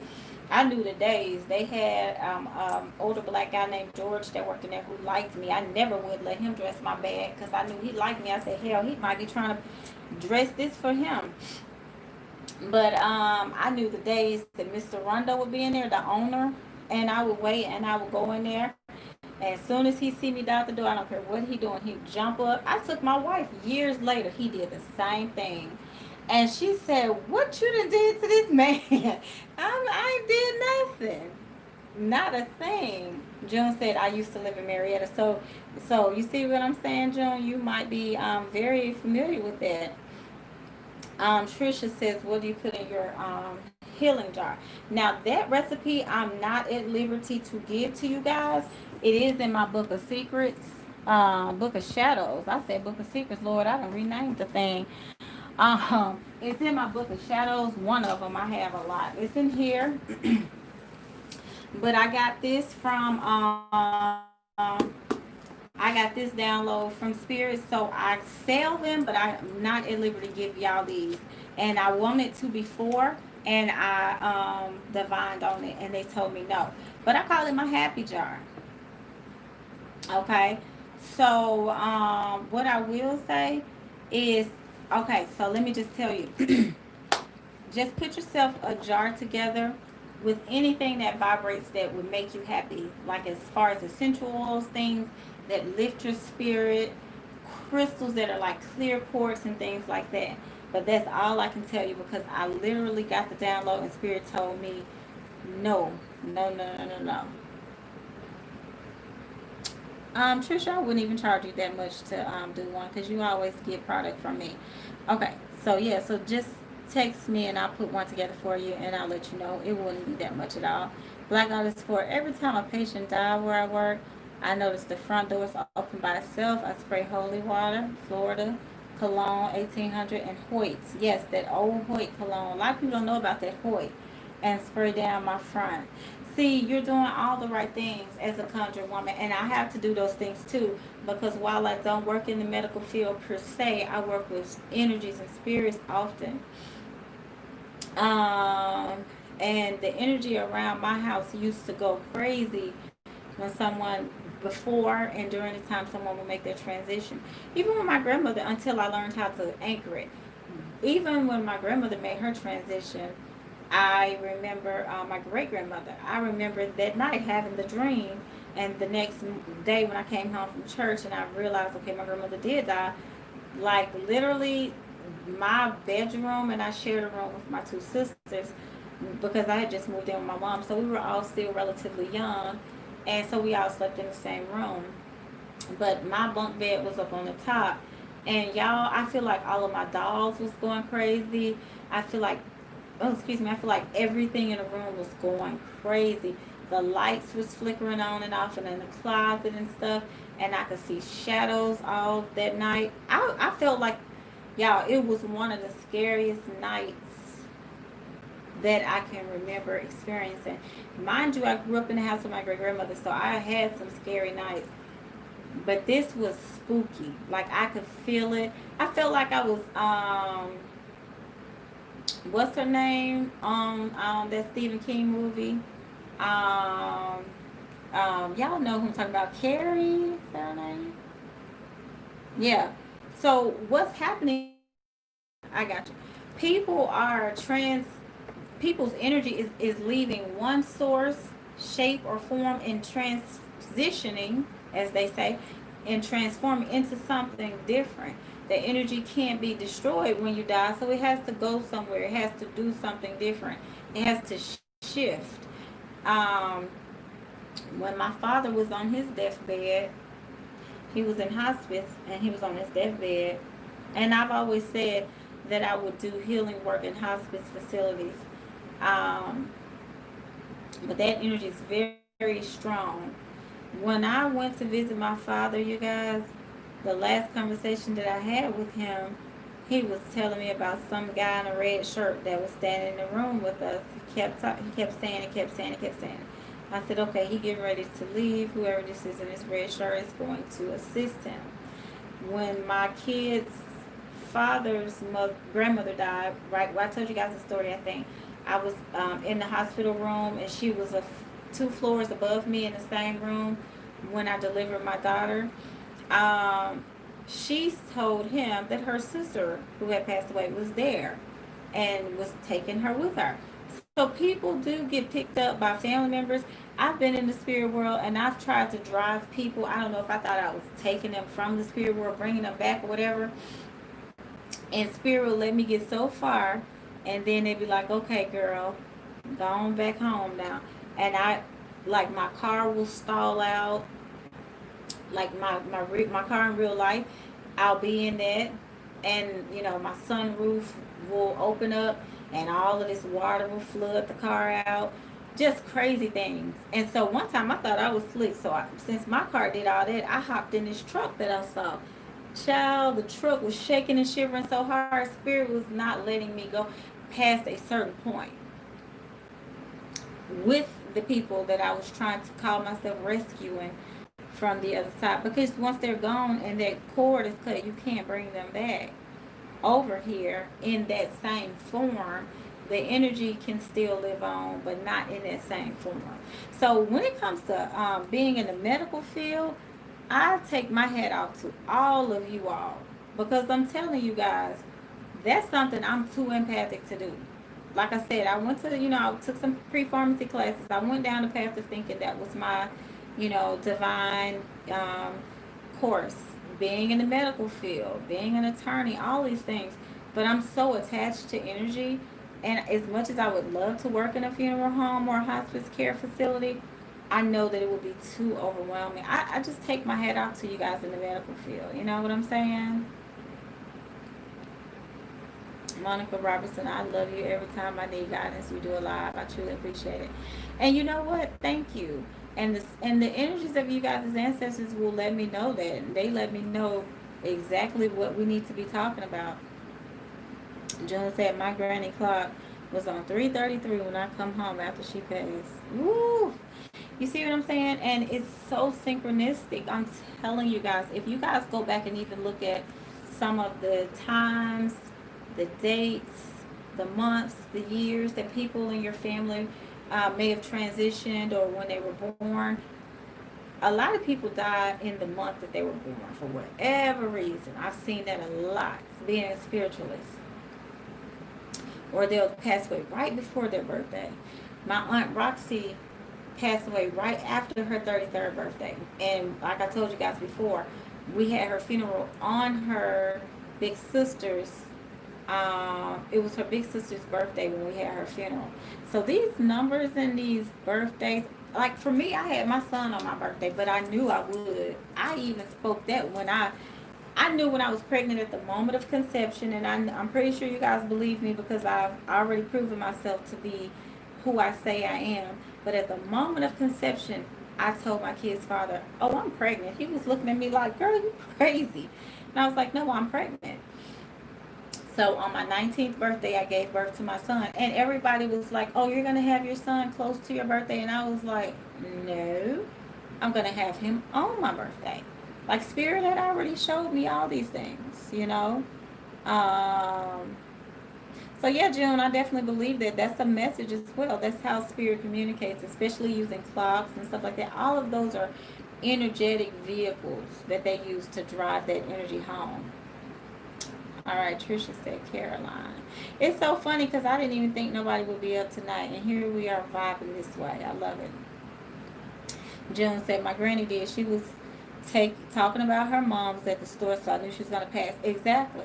They start seeing people that you know they don't have no business tapping into, and these can be Bible Belt people, people who don't believe in no spirit world, who don't rock with that. They know in the Bible tell you do not confer with spirits. You don't talk to psychics and all that stuff. So you know when they start talking that talk that they're ready to go ahead and go. They've accepted that it's time. You know what I'm saying? And Black God Sports that the energy is real. Let me tell you something. It's absolutely real. It is more real than any of the facades where people want to pretend that it isn't and that it doesn't exist because it defines us. You know, the energy of us is who we are at our essence and externally. Not just, you know, personality and all this. It's who you technically are, you know? And Pinky Lee said, yes, the energy was real, Black Goddess. Yeah, I can believe it, Pinky Lee. I'm telling you. Chrissy B said, I was overwhelmed working in the medical field. I didn't know I was an empath at the time, but it was too heavy for me to continue working there. Most people in the medical field are empaths. Like me, I was drawn to work in the medical field because I wanted to help people. You have healing energy, and that's why you're drawn to that, because you want to make things better, make things right. You're a fixer. But in doing that, you deplete a lot of your energy because sometimes as a healer, a lot of the energy comes from you. That's why I encourage most people that work in the medical field, you know, like you, Black Goddess 4, to learn to do Reiki and stuff like that. To get those downloads, go ahead and get that energy passed into you so that you can channel some universal energy versus your own energy. Pinky Lee said my mom passed away 1 month before her 93rd birthday. Exactly.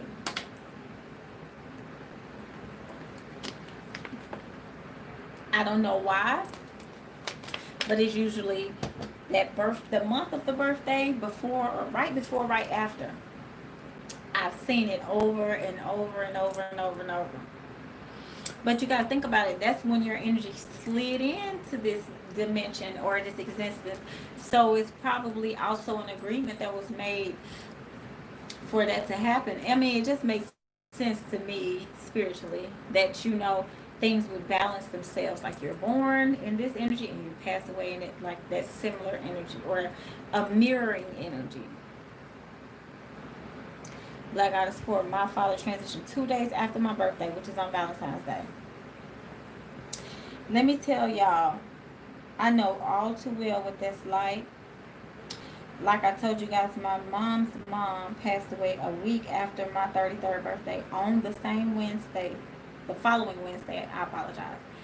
But when my dad passed away, and I thought for sure, I said, my dad not going to pass away while I'm in this hospital room, while I'm in this hospice room with him. He just not going to do it. My dad, they said he hadn't talked for days. When I showed up in Memphis, he started talking. He knew what day it was. He knew what time it was. He was asking about certain things. I'm like, y'all. My aunt even came to the hospital facility. She was like, what did you do to your daddy? Because this is not how he's been behaving. So we got a chance to talk and stuff. And all the nurses told me in the hospice facility, your dad said you were taking him home. And I kept saying, what is he, maybe he's just, going in and out of consciousness and he's not aware of what's going on. And he told me, he said, baby, I'm glad you're here to take me home. I said, well, Dad, I can't take you home. And he was like, yeah, you got to take me home with you. I said, okay. So I boo-hoo cried and I, cut up and clowned out in the hallway so he wouldn't see me, of course. But I was like, oh my God, my dad is literally about to die. And it doesn't matter how spiritually involved you are. Something like that happen, you get human real quick, okay? So I said, okay. Let me start the grieving process now. I got to go to the acceptance phase because he has accepted it. So me and my wife arranged the funeral. We paid for everything. And we were prepared. And I said, he's going to pass away on a Friday. I feel it. The following Friday, my father passed away early that morning. And the interesting thing, he passed away a month before his birthday. But the interesting thing was he passed away 2 days before my daughter's birthday, which was also 2 days after my half brother, who is his son as well, birthday. So it was like he died right in the middle. And I was like, who lines these things up like this? And my brother and I didn't meet until later on in life. And come to find out, when I, reconnected with him when my dad died, him and my son had the same middle name. They had the same car and everything. Like, everything is just so freaking scripted around this place, okay? Do you think that people that kill know that they're going to pass?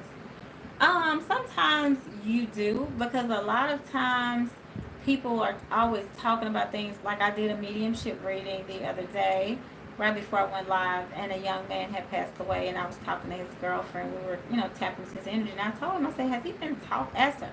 So was talking about that? She said, yes, his cousin said he was talking about exactly what I asked her. He had said. And so I told her that was his message from Spirit.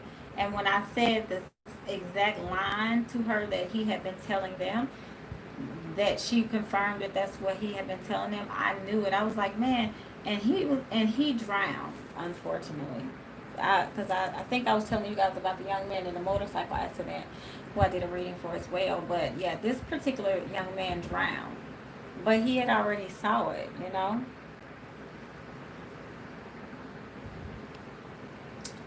Like I was for, yes, I could smell death on people, especially my patients I work with. Can you elaborate on that, Black Goddess 4? Because I've read a lot about that. And especially when my father passed away in hospice, and I became kind of infatuated with it for a moment, just to deal with my own grief and emotions. I looked it up. But can you elaborate on that for us? Because I would love to know more. I always wanted to work with hospice. Yes, Trisha, me too. Wow, a Black Goddess 4. I know, right? June said, I looked in my Green Bible Monday and found stuff about a spiritual bath. Never knew she was into hoodoo. Now, see, that's something you're going to have to share with us, too, because we love some good recipes around here, unless Spirit tells you to keep it private, Chrissy B, oh, wow, June. Right, I'm sure it's the bomb bath, right? And June said, no, she has specific stuff in her Bible. And that's a true conjure woman will keep those things. My great-grandmother definitely, even though she didn't know how down anything other than she definitely had little dog ear tags on certain Bible verses, so that you know I knew. Now looking back, I know what they're for.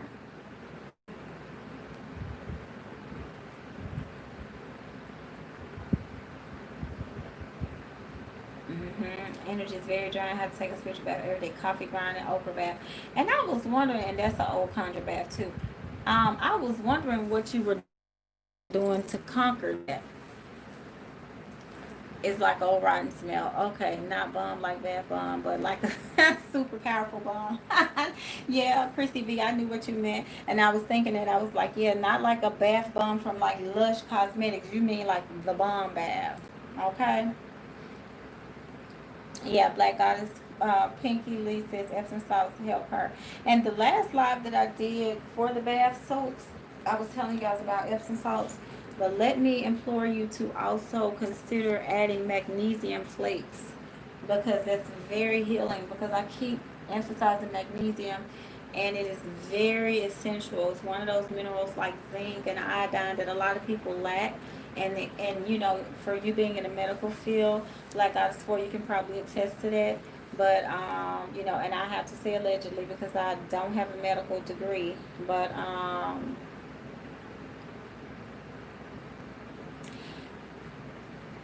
Trisha says I've had some kind of gift since a kid. I'm a dreamer, plus I know things before it happens. I have people coming to me 30 years later saying you said that was gonna happen. Chrissy B said yes. And you know, and that's the thing about premonitions. Sometimes there's no specific deadline or date to them but it just depends on how close that person is to you or what it is that you're saying.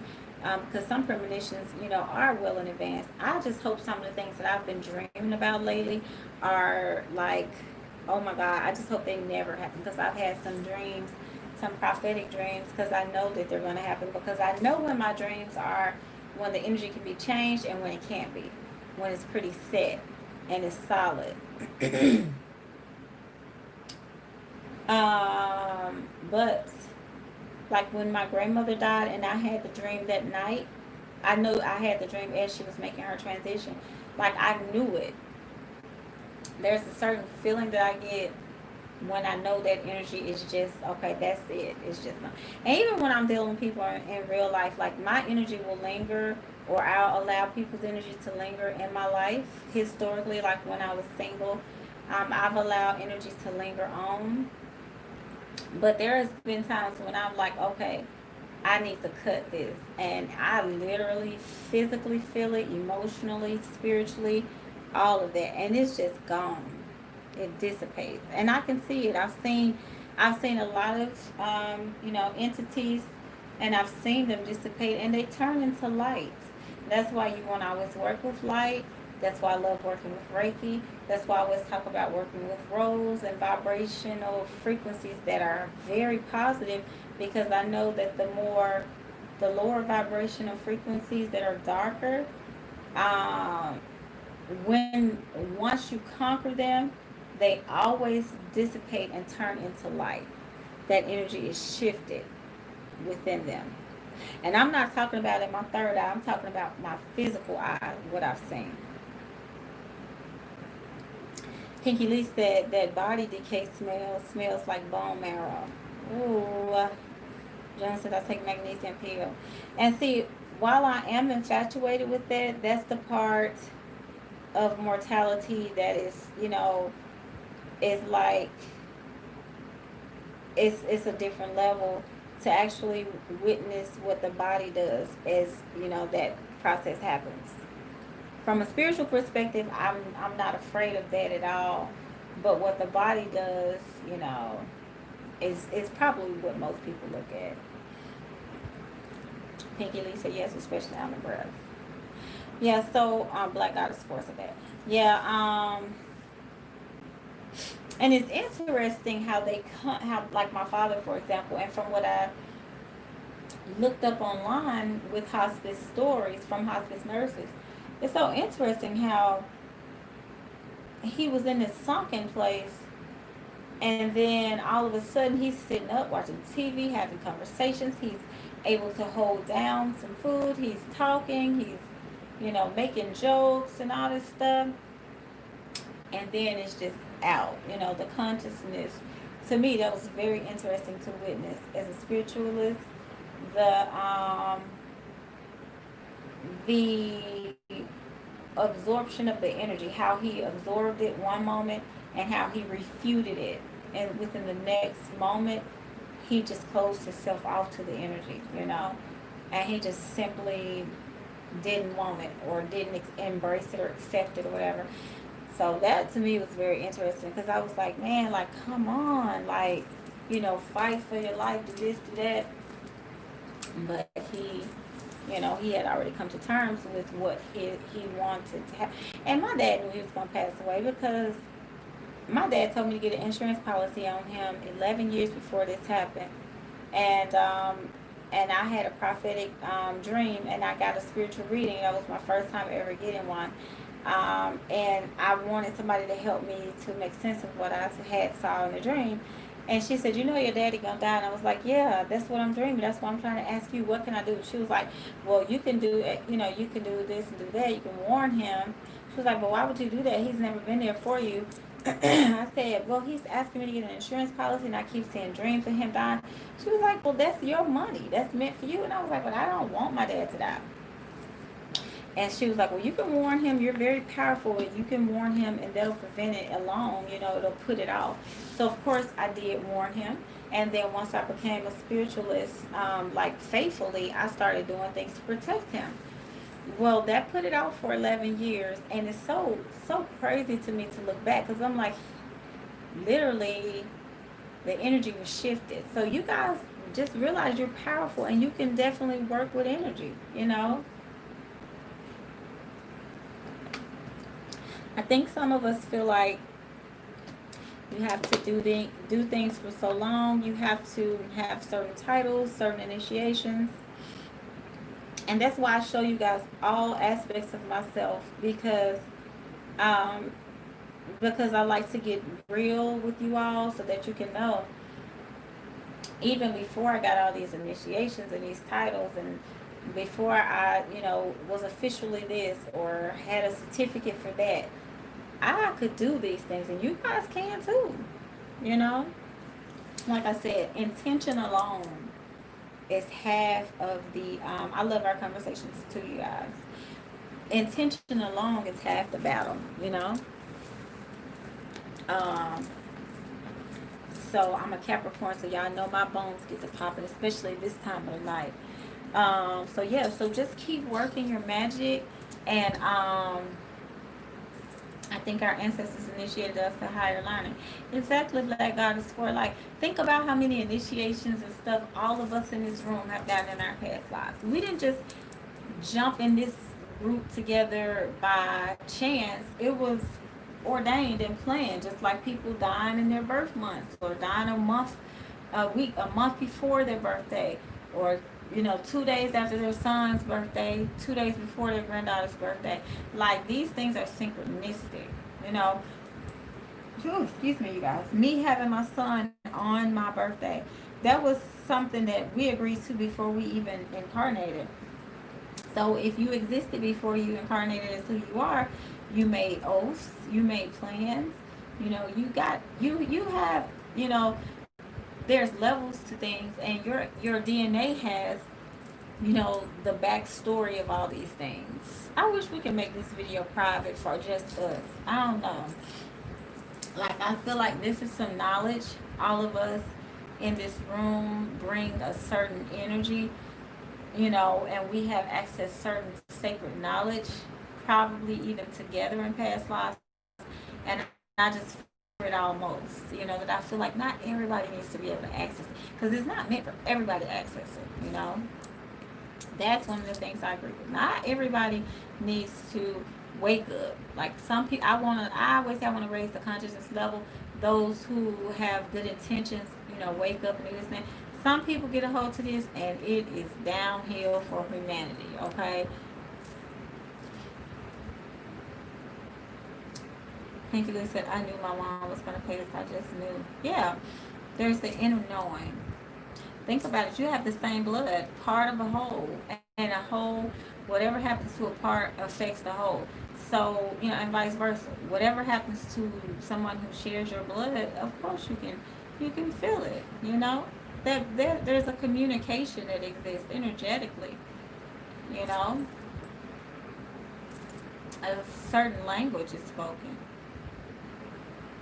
And plus you're empathic as well, so you're definitely gonna pick up on that. You know what I'm saying? Like when my grandmother died, we weren't close as nothing. And when she passed away, like I said, I didn't even refer to her as my grandmother until she passed away. When she passed away, my birthday was that Wednesday. That following Wednesday, I'm laying in the bed studying for my PHR exam. And when I felt all that energy wishing through me, I thought something was happening to me. But I come from her because my mom came from her and I came from my mom, right? So I'm a part of her. And what happened to that whole affected this part because I was like I had to jump up out the bed and start doing my stuff, and I was like, what in the hell? And then I turned around, I get a phone call, and I was like, oh, that explains it. You know what I'm saying? Okay, Black Goddess Force says June says okay, so we got to figure out now. I don't know with Zoom because I haven't done a Zoom before. Well, I've been in a Zoom on a Zoom call with someone, but it was usually someone else had the room set up, and I jumped on there. I don't know how to initiate a Zoom. So anybody that wants to be in the Zoom, email me your information so I can know how to add y'all. And I said Facebook, but I'm not sure how that works. I would like to group Zoom. Okay, like last one. It was ordained for me to you. Thanks. Okay, Trisha, I agree. A lot of things I would like to share. Okay, Black Goddess 4. And see, I would love for some other people who are a little bit further along in the journey to help me to steer the wheel in a certain direction. I have a couple of other, people I would like to invite on the Zoom as well. So that would be perfect. So you guys email me or text me. And actually, I was thinking of doing my wife said Facebook group. So I don't know if you guys are following me on Facebook, Bohemian Heart Tarot, but tomorrow I will. If you guys message me on Bohemian Heart Tarot on Facebook, message me versus email me. That way I could try to see if I could do something on there. And of course, we'll still come on here too. But just branching off is never a bad idea. You know. June said, yes, when my granny had surgery, I felt like they were cutting her stomach. I felt like, oh my God, June, you're very empathic. Poor baby. Yeah, you're very empathic. Lisa, so we can talk about the things we see and hear. Exactly. Exactly. Mr. V said, yes, June would be awesome. Okay, so let's wrap it up here then. And let's just agree to do a I don't know if Zoom or Facebook Market. Lord, I shop too much. Zoom or Facebook group will be the best solution. So let's try to do the Facebook group first and talk about it and discuss it. And then two, I want to see what the costs are, especially y'all know I'm a Capricorn, especially if Zoom has like a monthly fee or something like that. Do I want to do that, or do I want to get us all together on a Facebook? I forgot the name of that little thing they got, but let's do that. Message me on Bohemian Heart Tarot, and let's start the Zoom. And anybody that's of like-minded or like energy, you guys want to invite, then that would be perfect, and we can build together like that. Because eventually, I do see like a Facebook group as well. I've always thought about that.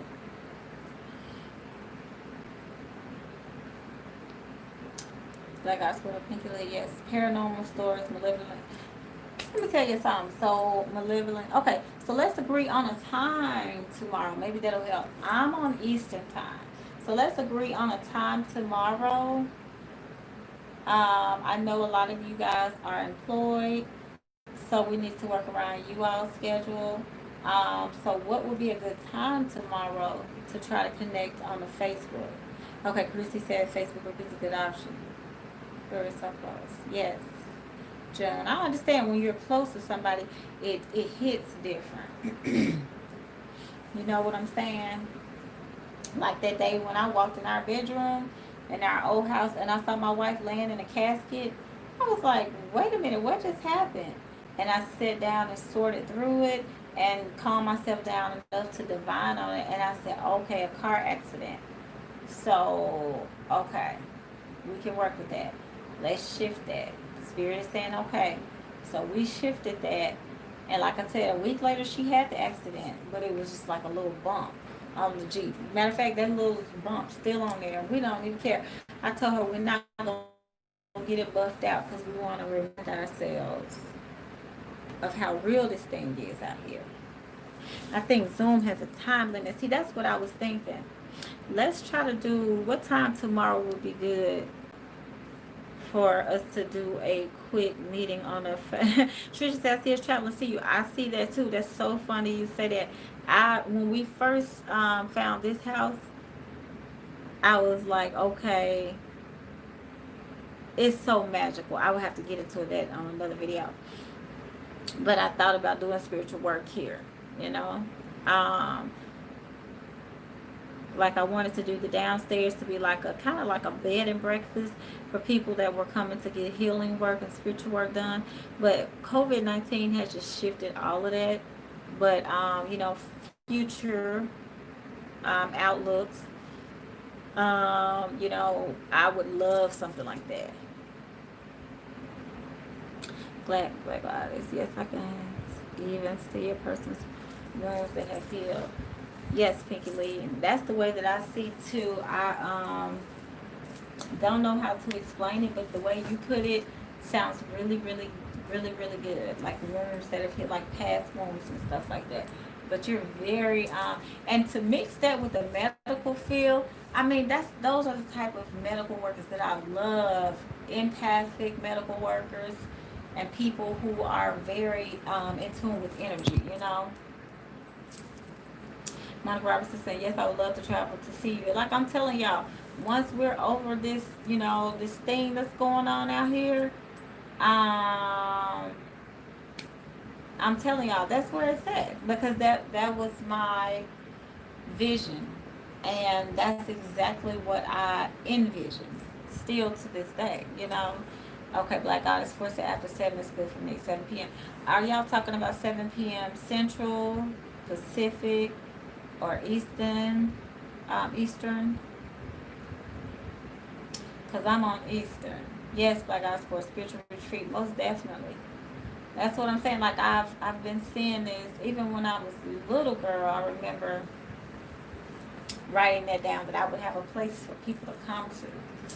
And y'all know how I am about, you know, not just spirituality, but, you know, the things that, you know, we the people have gone through. So I'm very strongly driven towards, you know, lifting people up. Okay, Black Goddess Force said Eastern, and June said I'm Central. Okay, so June, so 7 p.m. for us would be 6 p.m. for you.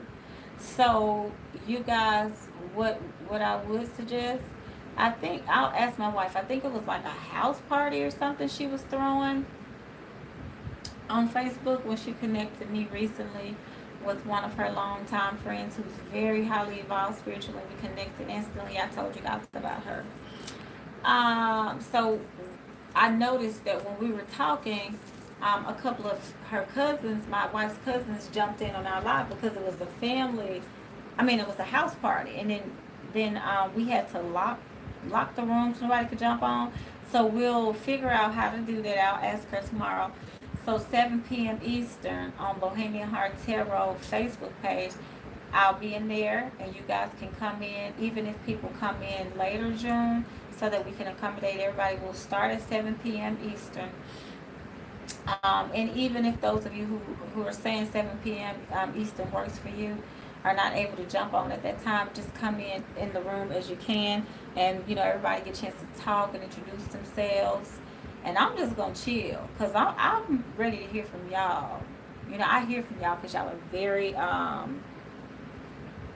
you guys are very active, responsive, and very interactive, which I really love. Because y'all notice when I'm doing readings, I'm looking for a response. Let me know if I'm hot, if I'm cold, or how you're receiving information. So that is Pinky Lee. You sound like me. Well, I ate, but that was eons ago. Um, so y'all know I'm old school. So I gotta write it down on my little calendar.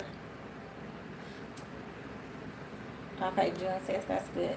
So anything that you missed, June, you know, we'll brief you. And anybody else that comes in later will brief you. Chrissy V says 6 p.m. Central works for me too. Okay, cool. Okay, so everybody will be here. I did not eat dinner. I'm starving. Okay, Pinky, we got to get you to get something to eat. And you don't want to keep me grounded and remind me to eat. So we definitely need you to stay on point. I ate at 3 p.m. yesterday. Oh no. You almost going into 12-hour fasting. Okay, so let's let Pinky Lee get some food, and let's go ahead and end here so those of you who are working can have some energy. Again, for those of you who are in the medical field, we take our hats off to you. It's like being a military worker these days, a soldier. Like, people tell you thank you for your service. Like, I'm telling you guys, you essential workers are what's keeping things as close to normal as possible. You guys will make the world go round. Because if y'all thought like me, I don't know how anything will really get accomplished, because I don't really like leaving my house these days. Okay, much more comfortable at home. But I appreciate the fact that you guys go out and do these things. I really, really, really, really, from the bottom of my heart and soul do. Okay. And thank you too, Black Goddess. And Chrissy V says good night. And I work at dialysis. Okay. So yes, so you see a whole lot. Yes, most definitely. And you definitely know all about blood and things like that from working in dialysis unit. So okay. So I say to everybody in the room, thank you guys for watching and for stopping by. And I hope everybody has a blessed night.